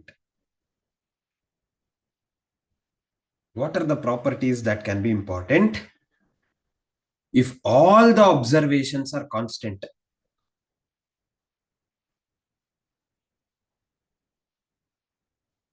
K, then harmonic mean is K. K itself. K itself. Second, combined harmonic mean. Very, very important. Combined harmonic mean is n1 plus n2 divided by n1 divided by h1 plus n2 divided by h2. Is that clear? Yes. Then we have some relationships between arithmetic mean, geometric mean, harmonic mean. Arithmetic mean will always be greater than or equal to geometric mean, will always be greater than or equal to harmonic mean. Also, G square is equal to Arithmetic mean, harmonic mean. harmonic. yes, arithmetic mean into harmonic mean.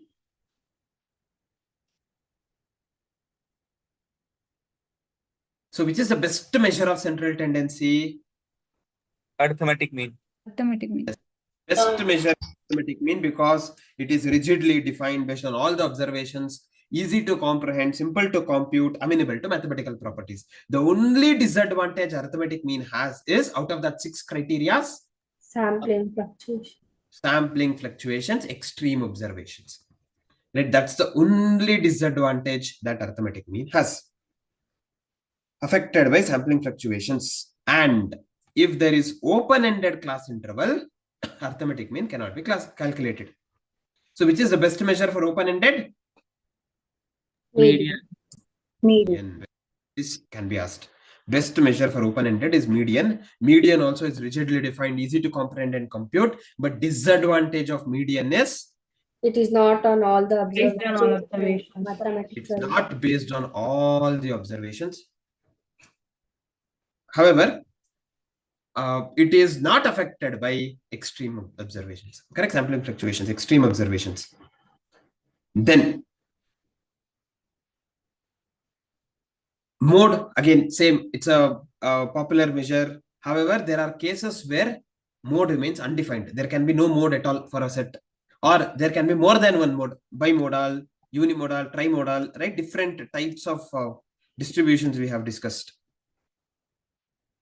Yes, Darshan. Technically, extreme values means 1, 2, 3, 4, 5. These 5 and 1 are extreme. Sampling fluctuation means when you take a sample, sampling errors, right? The expectation of yours as well as actual samples, the difference, that is called sampling fluctuation. Okay. Then geometric mean and harmonic mean also have all those properties of arithmetic mean. The drawback of geometric mean and harmonic mean is it's not easy to calculate. It's not simple to comprehend as well, right? Difficult to comprehend and compute, and they have limited applications. Okay, these are the concepts that we have in measures of central tendency. Any doubts still here? No. Yes, sir. Can we quickly discuss measures of dispersion and then take a break? Yes, sir. Yes, sir. So, Okay, fine. So we'll discuss about measures of dispersions also. Here we have 4 measures of dispersion. Now, basically, measures of central tendency was talking about average. Measures of dispersion talks about the scatterness, deviation, right? Which is the second important characteristic of any data. Which is the first important characteristic? Central tendency. Central tendency, average. Right? That is the first important. Second one is the scatteredness. In measures of dispersion, broadly we divide into 2 categories: absolute measure and relative measure. We have 4 absolute measures: range, mean deviation, standard deviation, quartile deviation. Their coefficients. Coefficient of range, coefficient of mean deviation, coefficient of standard deviation or coefficient of variation, coefficient of quartile deviation. Right? These are the relative measure. Now, what is the difference? Absolute measures will always be expressed in the respective units of measurement. Yes, respective units of measurement, whereas relative measures are Unit free. since their respective units of measurement, comparison becomes difficult. Whereas relative measure is always expressed in percentage, so comparison is easy. Comparison is easy. Right? These are the major differences between absolute and relative measure. Again, why we should have 4 different measures of dispersion? Same 6 criteria of ideal measure of dispersion comes into picture here. None of them satisfy all the 6. Therefore, we have 4 measures of dispersion that we will be discussing. Okay, everyone clear till here? Yes, sir. Yes, sir. Anyone writing what's there on the screen? No, We are sir. done, sir. Done. Very good. So with that, then we go with the first one, range. Range is nothing but the difference between highest and the lowest observation.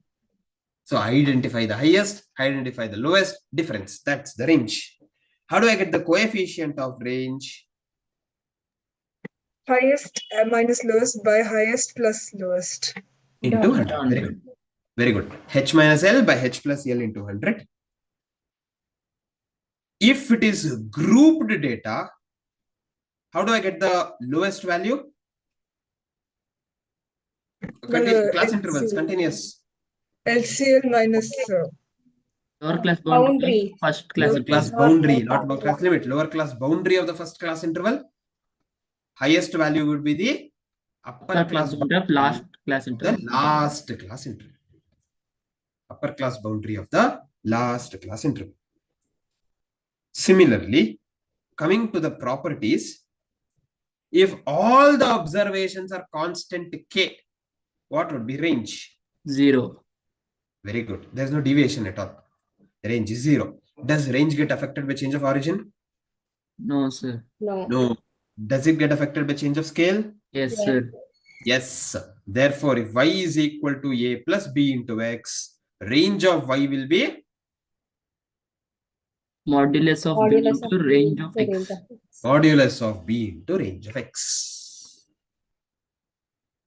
Coming to the disadvantage here, main disadvantage is it's not based on all observations. It only focuses on highest value, lowest value. Correct? So that's the main disadvantage, which is overcome using the next method, mean deviation. In case of mean deviation, it is based on all the observations. Based on all the observations. What does the definition of mean deviation say? It is the arithmetic mean of absolute deviations of the observations taken from their appropriate measure of central tendency. So if you have to calculate for raw data, mean deviation is summation modulus x minus a divided by n. What is a? Mean. Mean, median, mode. Can be mean, median, mode, depending on what you want. Correct? Appropriate measure of central tendency. If it is grouped data, it would be summation f into x minus a divided by capital N. So it's based on all the observations. You can have mean deviation about mean deviation about median, etc. In such case, if it is mean deviation about mean, here a becomes x bar. A becomes x bar. So how do I find out the coefficient?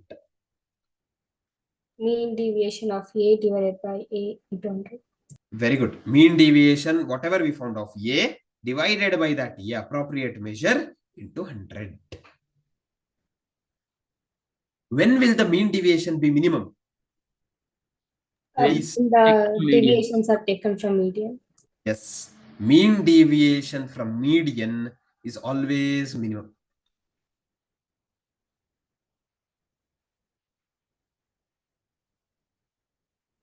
Is always minimum. Now, does it get affected by change of origin? No, sir. Does it get affected by change of scale? Yes. Yes, sir. Yes. So if y is equal to a plus b into x, mean deviation of y will be Modulus of b into mean deviation of x. modulus of b into mean deviation of x. Same way, we have standard deviation, the third one. Standard deviation is the best measure of dispersion. The definition says it is the root mean square deviation when the deviations are taken from arithmetic mean. So for raw data, we have two formula. Square root of summation x square by n minus x bar the whole square, or square root of summation x minus x bar the whole square divided by n. In case of grouped data, also we have two formulae. Square root of summation fx square by n minus x bar the whole square, square root of summation f into x minus x bar the whole square divided by capital N. If I do not write square root, it is called Variance. variance. Very good. It is called variance. Coefficient. Okay, we also have, I think, alternative formula. Right, alternative formula using assumed mean. Standard deviation will be square root of summation fd square by n minus summation fd by n the whole square, whole multiplied by c outside the bracket. Here d is x minus a by c. X minus a by c. Assumed mean. How do I find out the coefficient of variation or coefficient of standard deviation? Sigma by x bar into 100. Standard deviation. Standard deviation by arithmetic mean into 100. Everyone clear till here? Yes, sir. Anyone writing this? Yes, sir, we are. I'm now done. Done? Completed? Okay. For some standard results, if I have only two numbers, a and b, how do I get the standard deviation? Modulus of a minus b divided by 2. Very good. Modulus of a minus b divided by 2. What is the standard deviation of first and natural numbers? Root of n square minus 1 divided by 12. Very good. Excellent. Standard deviation of first and natural numbers is square root of n square minus 1 divided by 12. Both are very, very important for us. Then coming to the properties. If all the observations are constant, k. 0. Yes, standard deviation is 0. Then it doesn't get affected by change of origin, but does get affected by change of scale. So if y is equal to a plus b into x, standard deviation of y is? Modulus of b into standard deviation of x. Modulus of b into standard deviation of x. Combined standard deviation is equal to square root of n1 s1 square plus n2 s2 square plus n1 d1 square plus n2 d2 square divided by n1 plus N1 plus N2. n1 plus n2.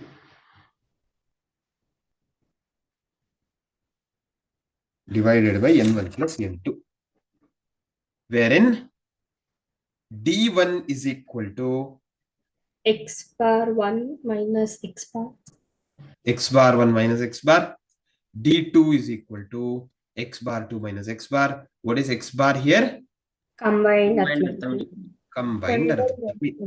Yes.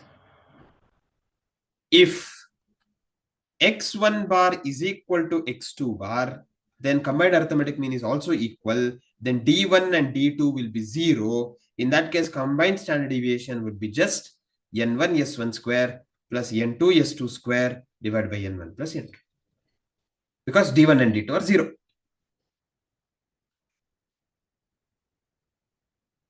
The last part of this chapter is quartile deviation.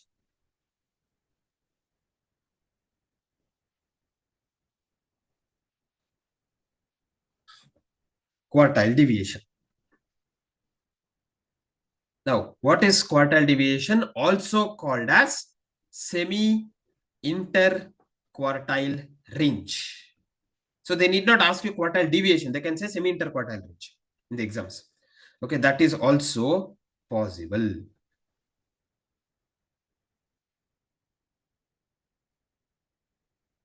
Okay, that is also possible. Understanding? Yes, sir. Yes. Yes,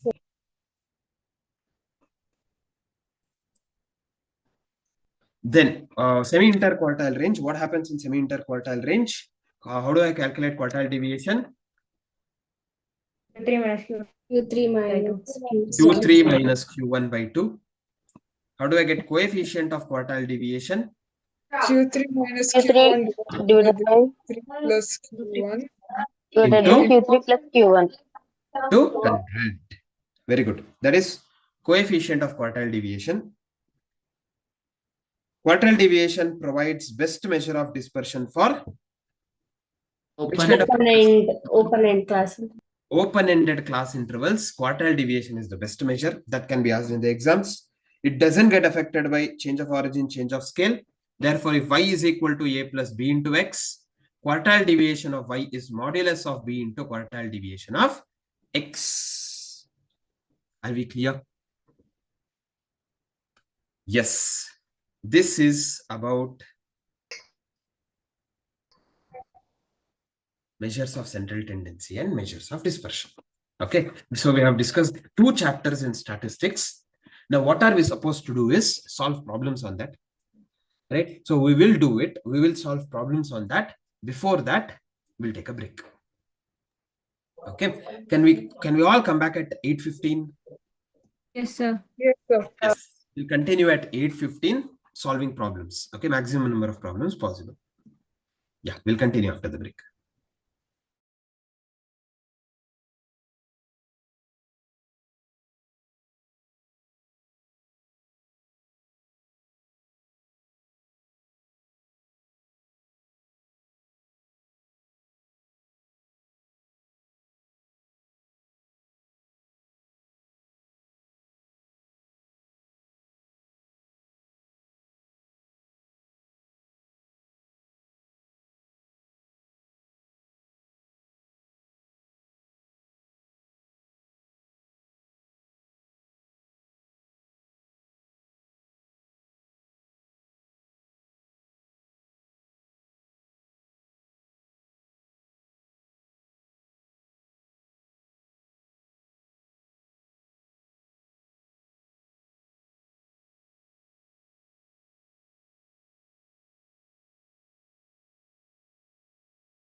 Friends, are we all back?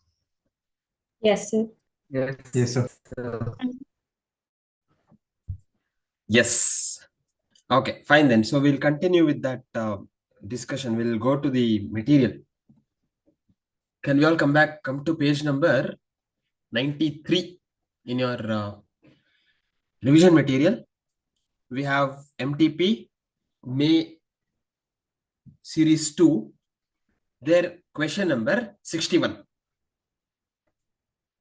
See, this is how questions in statistics will be. So we have solved questions from what mathematics of finance and APGP. Now look at the questions in statistics.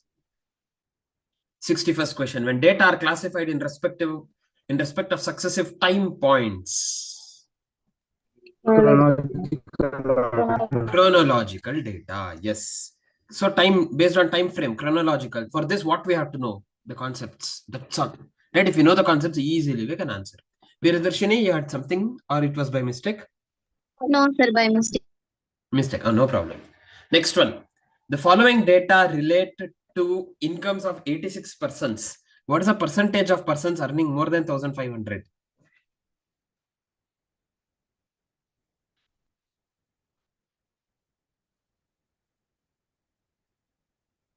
Very good. Correct answer.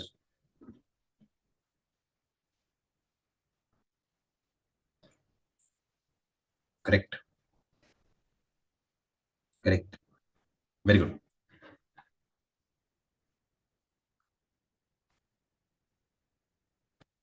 Yes.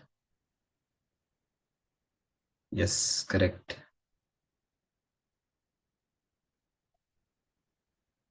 Agna, you'll have to recheck. Others correct. So they have given us 86% data. They're asking us the percentage of persons earning more than 1,500. What have they given? 500 to 199, 1,000 to 1,499, 15,000 to 1,999, 2,002 to 499. Here, how many people are earning more than 1,500? More than 1,500 means it is 36 plus 7, 43 people.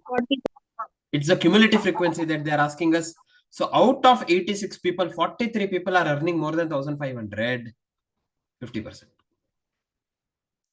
Is that clear? Following. Everyone there? Yes. Yes. Sir. Yes. Okay. Fine. Similarly, come to question number 64. Dash is the upper part of the table describing columns and subcolumns. Caption. Columns, subcolumns is captions. The entire upper part of the table would have been box head. Yes. If from a population with 25 members, a random sample without replacement of 2 members is taken, number of samples. Apply the formula that we learned. So this is how the questions can be.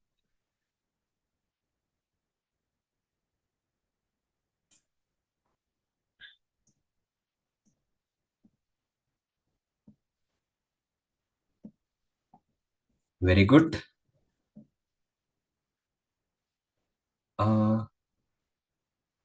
Correct.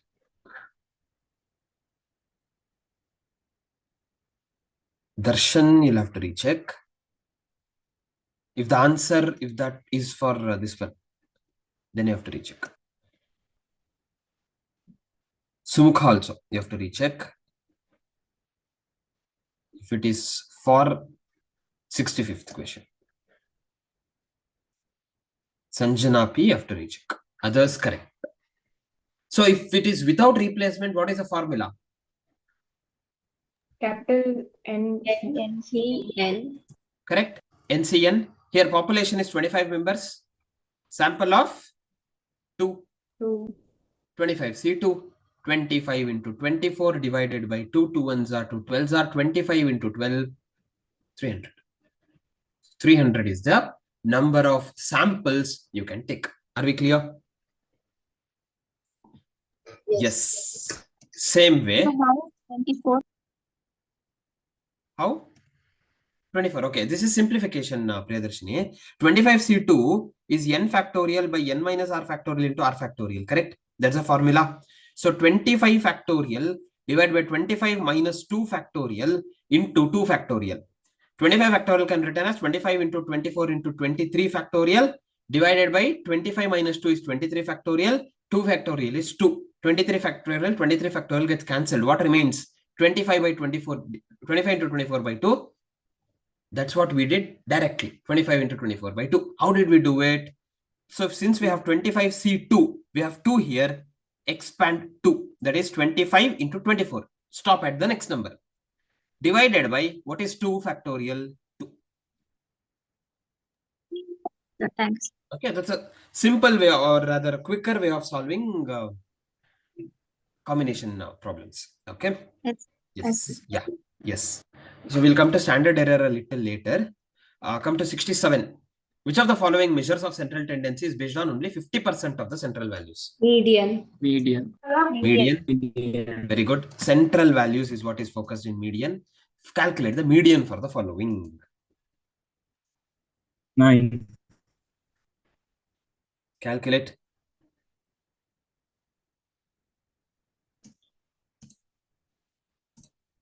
Very good. No, Sachi. No, okay. It's not the answer for this. Fine, fine. So I didn't give the answer. I got it. That is the previous one. Those who have answered correct answers. So that means one of the options is wrong here. Right? Both cannot be 9. This should be 9.5. And that will be the answer, because if I write them in ascending order, we get 3, 4, 6, 9, 10, 11, 18 and 22. If you observe, there are 8 numbers, even numbers. That means 2 middle terms. If I get 2 middle terms, average.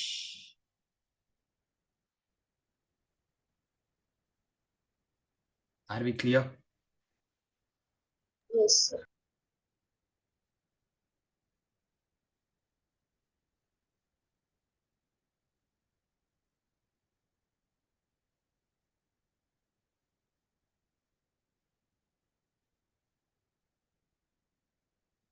Yes. Question number 69. Formula. Sir, C. Option A. Option A. Yeah. Mean minus mode is 3 times mean minus median. Right? Median minus mode is not there. Mean minus median also is not there. Mean minus mode is 3 times mean minus median. So option A is the right answer. Question number 70.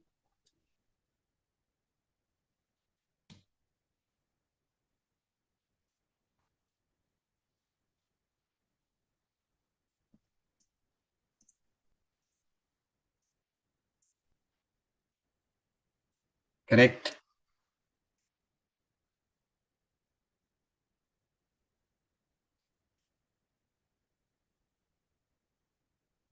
Yes. What are we supposed to do here? We are supposed to calculate The combined mean method. Yes, combined arithmetic mean formula is what we have to apply. Very good. So combined arithmetic mean is n1 x1 bar plus n2 x2 bar divided by n1 plus n2. Here n1 is 40, x1 bar is 5200, n2 is 60, x2 bar is 6800 divided by n1 plus n2. So what is 5200 into 40?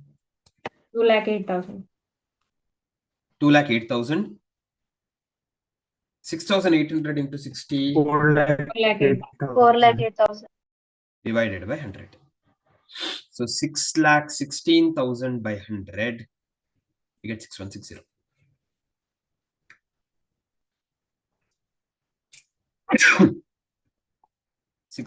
as the answer. If you look at question number 71.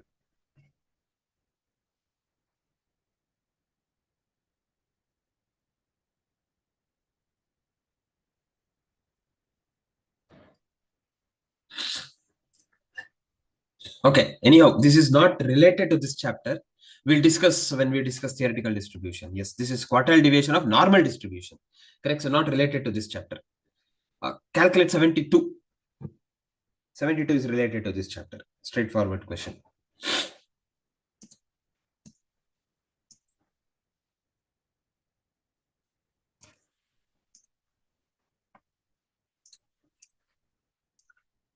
Very good.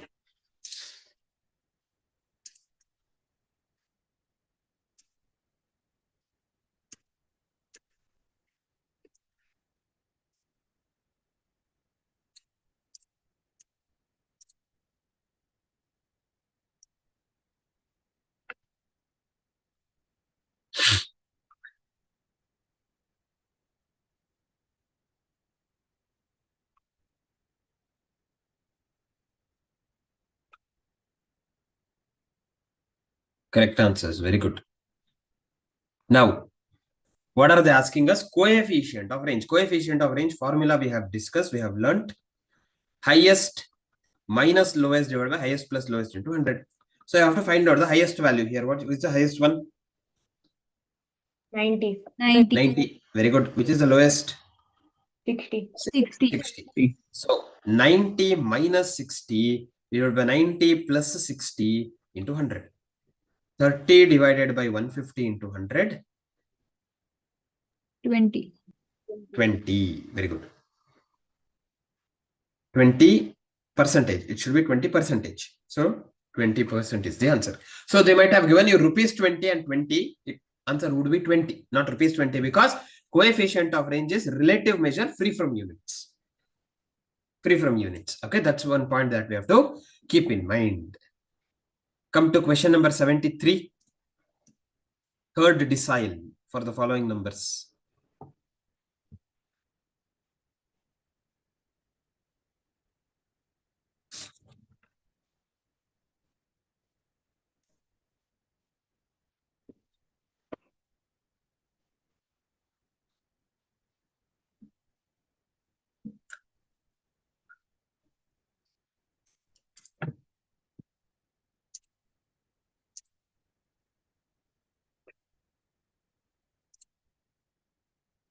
Correct.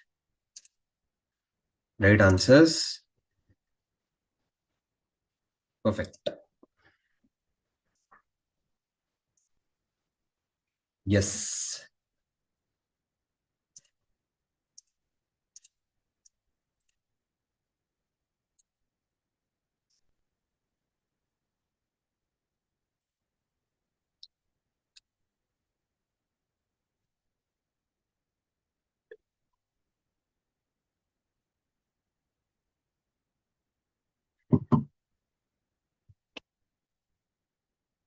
Okay, how do we get this? Same, first step is arranging in ascending order. Correct. Ascending order, how do I arrange them? What's the ascending order that we get? 9, 10, 11, 12, 15, 18, 20, and 25.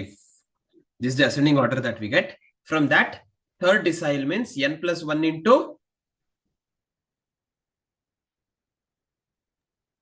Pth value, what is P? Pth value. 3 by 10. 3 by 10. 10. Very good. In this 1, 2, 3, 4, 5, 6, 7, 8. 8 plus 1 into 3 by 10. 8 plus 1 is 9. 9 3s are 27 by 10. 2.7th value is what we get. That is second value plus 0.7 into third minus second. Second value is 10 plus 0.7 into third is 11 minus 10. 10 plus 0.7 is 10.7. So option B, 10.7 is the answer. Same way, 74th question. I think we had discussed similar question in the class. Coefficient of mean deviation.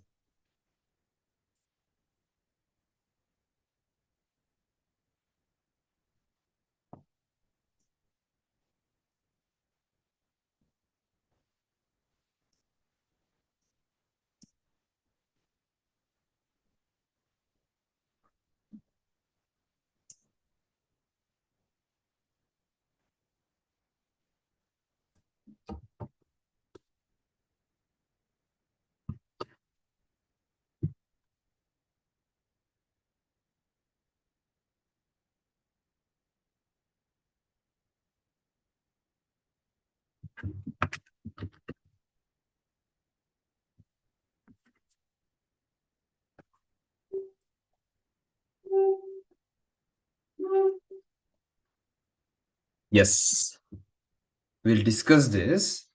I think the options given may not match with their answers. We'll see. So coefficient of mean deviation about mean for first 9 natural numbers. First 9 natural numbers 1, 2, 3, 4, 5, 6, 7, 8, 9.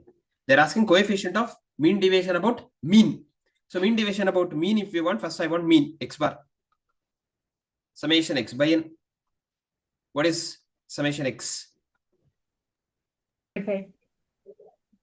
55? 45, yeah. So Yes, sir. 45 divided by 9, what is arithmetic mean? 5. 5. We want modulus of x minus x bar now, correct? X minus a. So 1 minus 5 is minus 4, but I have to take 4. 2 minus 5 is minus 3, but I have to take 3 because modulus. 3 minus 5 is minus 2, I have to take 2. 4 minus 5 is minus 1, I have to take 1. 5 minus 5, 0. 6 minus 5, 1. 7 minus 5, 2. 8 minus 5, 3. 9 minus 5, 4. Summation modulus of x minus x bar is 20. So mean deviation is summation modulus of x minus a divided by n, which is 20 divided by 9. But I don't want mean deviation. I want coefficient of mean deviation. So coefficient of mean deviation will be mean deviation by a into 100. A here is x bar. Mean deviation is 20 by 9. X bar is 5 into 100. 20 divided by 9 into 1 by 5 into 100. 5 ones are, 5 fours are. Correct? We get 400 divided by 9. Correct, everyone? Yes, 400 divided by 9, which is 44.44%. Yes, See, what they have given here is without considering the percentage, considering that 4 by 9 should be the answer, but technically it should have been 400 by 9 because coefficient will always be in percentage. It should have been 400 by 9 or 44.44%. Okay, so option C may be correct, but technically the options are wrong. It should have been 400 by 9 here. Are we clear? Yes. Anyone writing? No, if anyone is writing, you can complete. Others can come to question number 75, median.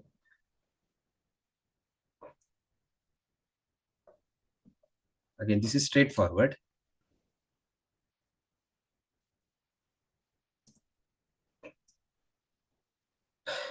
Correct.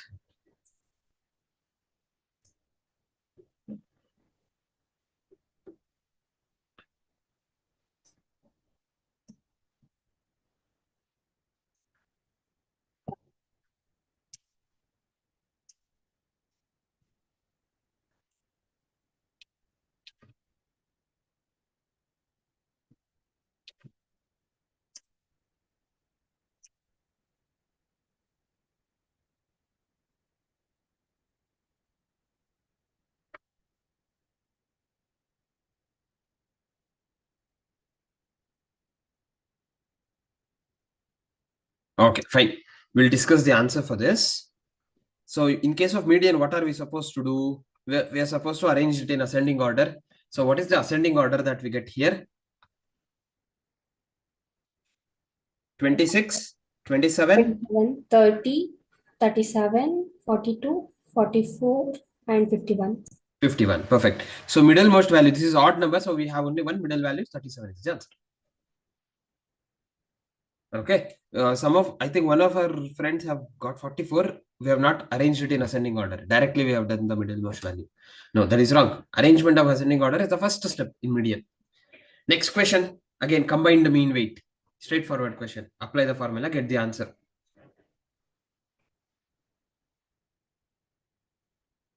Yes.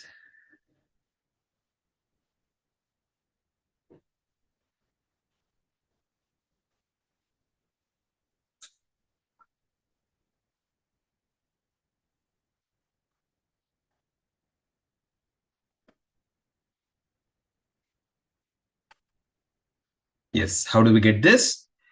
40 into 42. n1 x1 bar plus 60 into 52 n2 x2 bar divided by n1 plus n2. So 1680 plus 3120 divided by 100. 1680 3120 is 4000. You get 48 as the answer. 48 is the combined arithmetic mean. Look at 77th question. Property. You have to apply that property and get the answer. Find out the median of y. Sorry, median of y.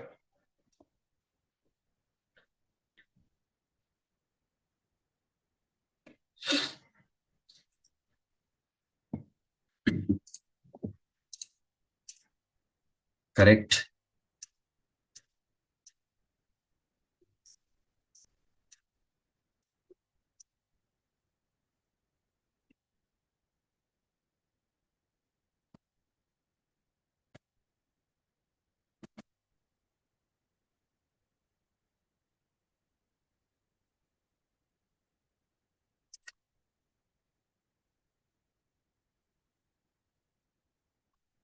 Yes. So whenever they have given any equation, first step is to bring it in the form y is equal to a plus b into x. Minus 6y is equal to minus 4x plus 13. Y will be minus 4x by plus 13 divided by 6, or y is minus 4x by 6 plus 13 by 6. You can further simplify or retain, doesn't matter. They're asking median of y will be minus 4 by 6 into median of x plus 13 by 6. Median of y minus 4 by 6 into median of x is 16 plus 13 by 6. Just simplify like this. Taking LCM is easier. 6 is the LCM. What is 16 fours are? 64 plus. So we get how much? Oh, sorry, minus we had here, correct? Minus 6y. So minus 6y will be minus and minus. Okay. I'll repeat. I'll redo this. From here, I'll redo. I missed minus there. So can't we just simply substitute that x value in the equation? May not work always. Okay, that's especially in case of dispersion, etc. It will not work. Maybe in central tendency it should work. It should work always, but dispersion it's difficult. So preferably always bring this. So here what happens? Minus divided by minus is plus. So 4 by 6x plus divided by minus is minus 13 by 6. Now substitute 4 by 6 into 16 minus 13 by 6. 4 by 6, 4 into 16, I can take 6 LCM. 64 minus 13, 51 by 6. You get 8.5.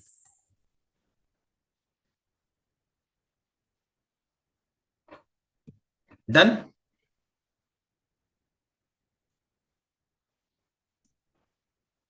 Yes, sir.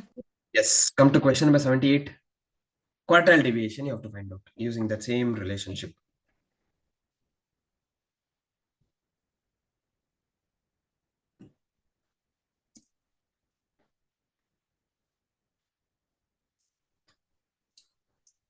Very good.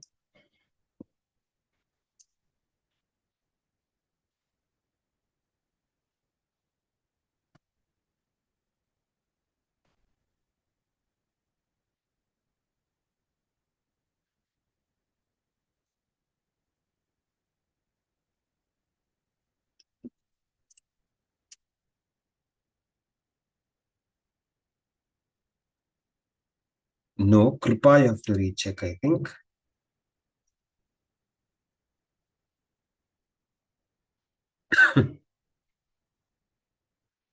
Darshan, when will we do modulus of b into something?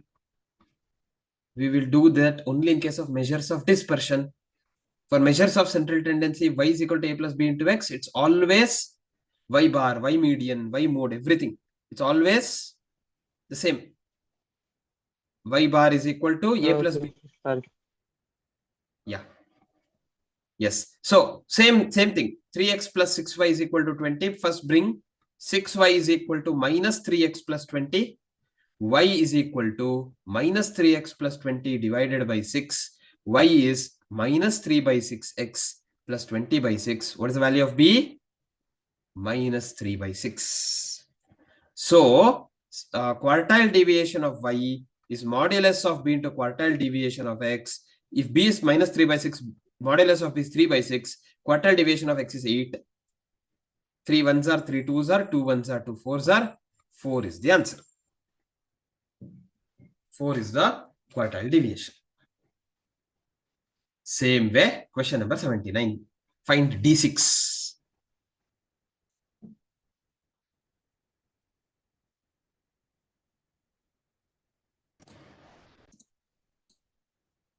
Very good. Correct answers.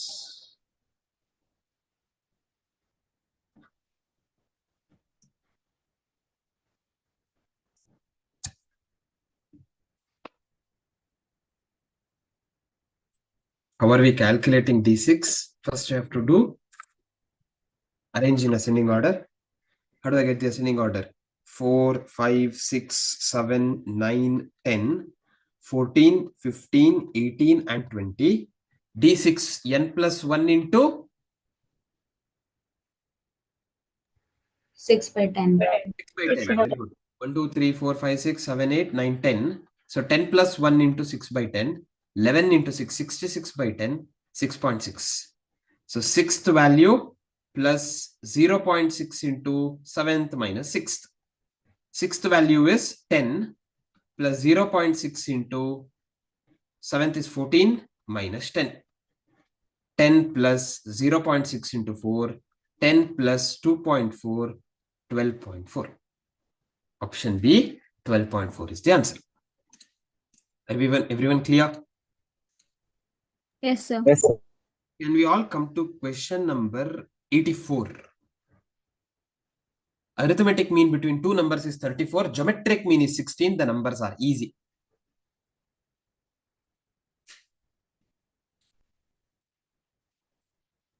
$464. Correct. Very good. Again, here we can directly go with option elimination. Let's directly go with option elimination. Arithmetic mean should be 34. 64 plus 4 by 2 is 34. 68 by 2. 34 plus 32 plus 4, 36 is not 34. So that is ruled out. 32 plus 64 is 96 by 2 is also not 34. So that is also ruled out. Whereas geometric mean 64 into 4 is 256. Square root of that is 16. So geometric mean is also 16. Therefore, option A is the answer. Alternatively, a plus b by 2 is 34. Square root of ab is 16. Take these two equations and solve. That also gives you, but option elimination is more logical, easier.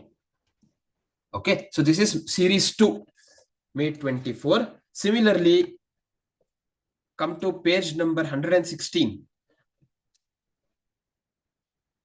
We come to question number 62.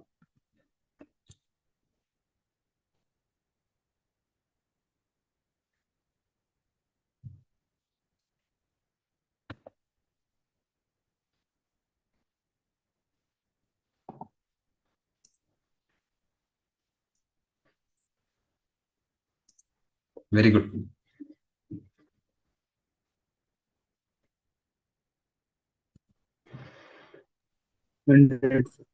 Yes. Mean of three numbers is 135. Among them, the biggest number is 180. Difference between the remaining two is 25. Find the smallest number. So, if I consider smallest number as x, the second highest number will be x plus 25 because difference between those two numbers are 25. And the biggest number they have given it to be 180. Their arithmetic mean is 135. X plus x, 2x plus 205. 135 into 3 is 405. So 2x will be 405 minus 205, which is 200. X is 100. 100 is the answer. Same way, 63rd question.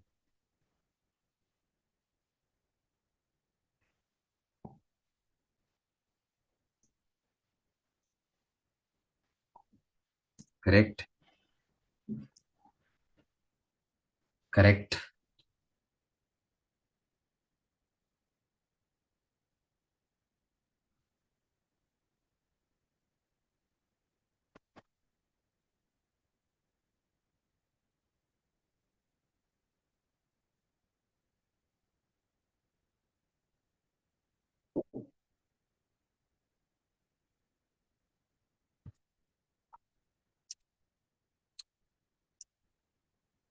Correct answers. Very good.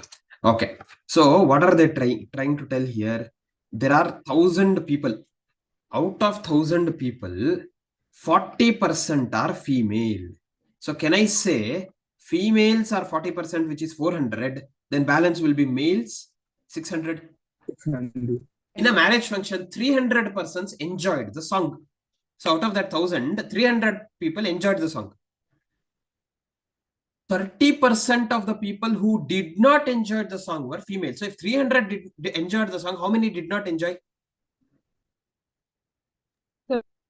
700. Out of 700, 30% were female. That means 210 were female. So 210 females did not enjoy the song. That means the balance were male who did not enjoy the song. So what is the number of male who did not enjoy the song? 700 minus 210, 490. 490. Everyone? Yes, that's simple. There's no concept, no formula that we have applied. It's plain common sense. Can we come to question number 64? Theory.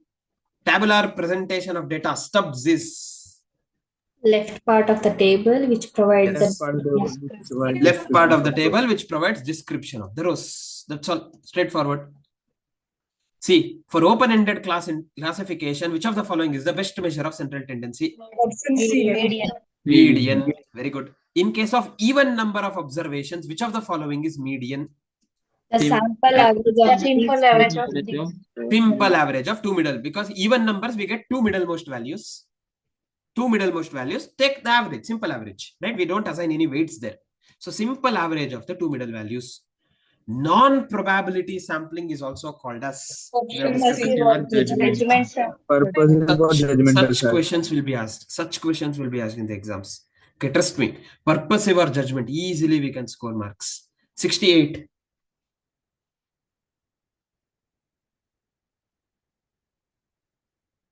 Straightforward question. This is actually. They have also given it in the form required as well. Correct?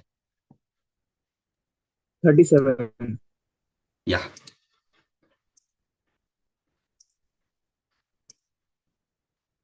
It's just substituting median. So y is equal to a plus b into x. Y median is a plus b into x median. So 2 into x median is 20 minus 3. 2 into 20 is 40. 40 minus 3, 37. Okay. That is question number 68. Question number 69. Again, straightforward.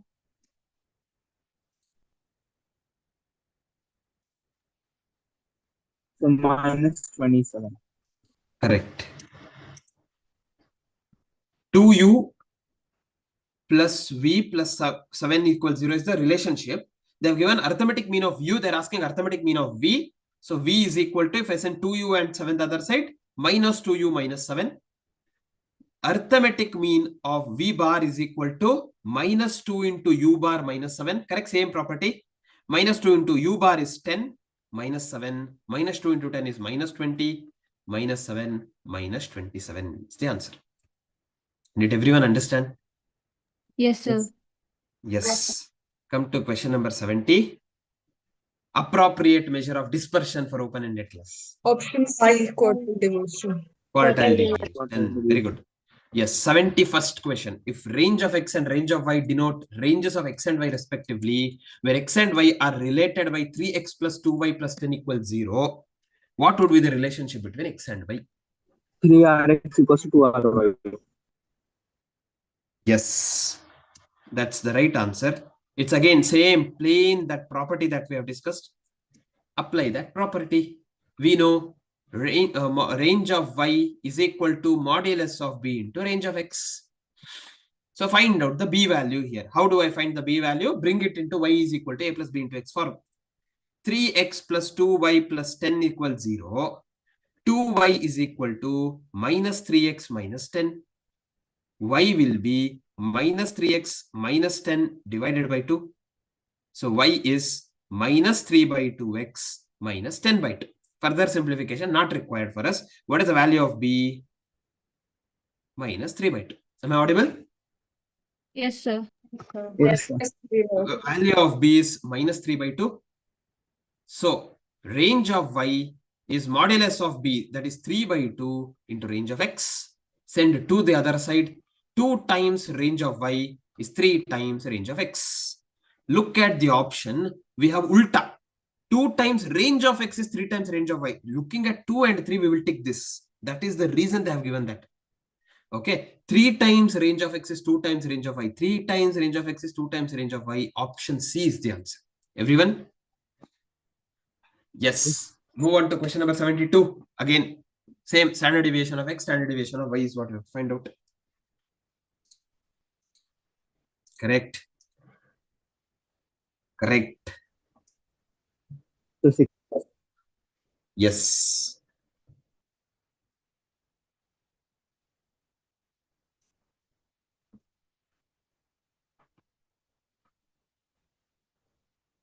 Yes, correct answers. 2x plus 3y plus 4 equals 0. First bring 3y is equal to minus 2x minus 4. Y is equal to minus 2x minus 4 divided by 3, or y is minus 2 by 3x minus 4 by 3.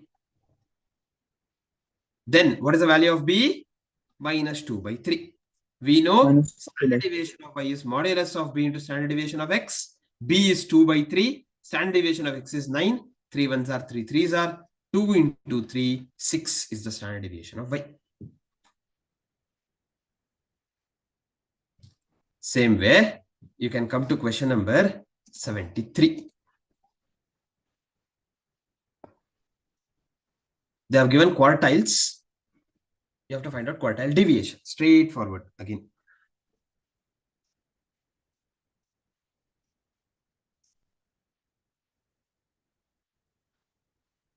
Right answers.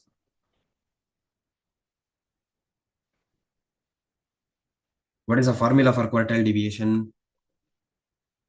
Q3 minus Q1. Q3 minus Q1 divided by Minus Q1 by 2. If they have given like this, what is Q3? 75. What is Q1? 43 by 2. 75 minus 45 is 30. 30 by 2 is 15. So quartile deviation is 15. Same way, 74th question. X and y are related. Quartile deviation of x is given. Find the quartile deviation of y. Again, same properties that we have. Correct.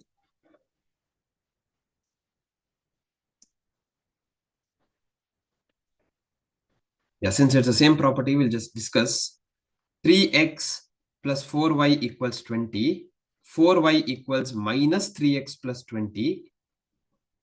Y is equal to minus 3x plus 20 divided by 4. Y is minus 3 by 4x plus 20 by 4. So quartile deviation. So what is the value of b? Minus 3 by 4. Quartile deviation of y is modulus of b into quartile deviation of x. B is 3 by, modulus of b is 3 by 4. Quartile deviation of x is 16. 4 ones are 4 fours are, 3 fours are 12 is the answer. 74. 12 is the answer. Come to 75th one. X and y are related. Standard deviation and arithmetic mean are known to be 5 and 10. Find the coefficient of variation. A good question. Correct. Correct.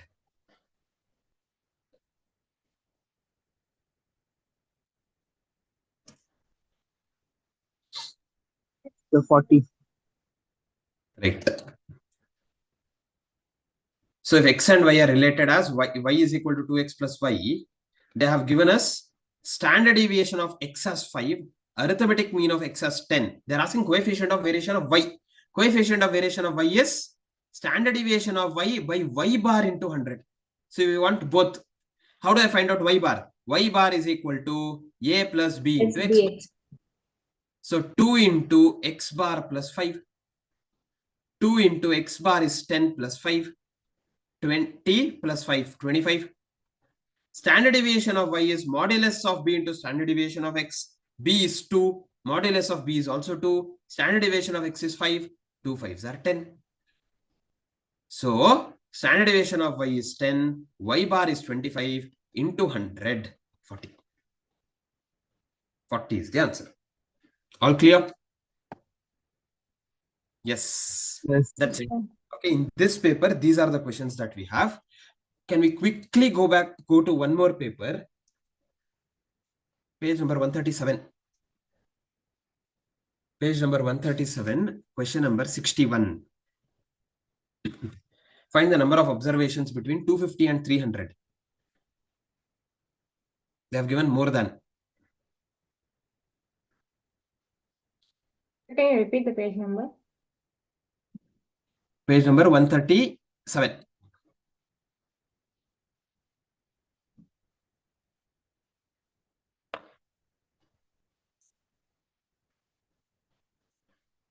Very good. 23. Yes. So more than 200 is 56. More than 250 is 38. More than 300 is 15. More than 250, we have 38 people. More than 300, we have 15 people. Meaning the difference 23 people are between 250 and 300. So 38 minus 15, 23. That's the frequency of 250 to 300 class interval. 23 is the answer. Okay. Similarly, difference between upper limit and lower limit of a class interval. Class interval. Boundaries. Sorry, of a class. Upper limit and lower limit of a class is called class interval, not class boundary. Class boundary, Intervals. real limits. Okay. It is class interval. Following data they have given, below 10 now they have given, less than. How many students got more than 30 marks?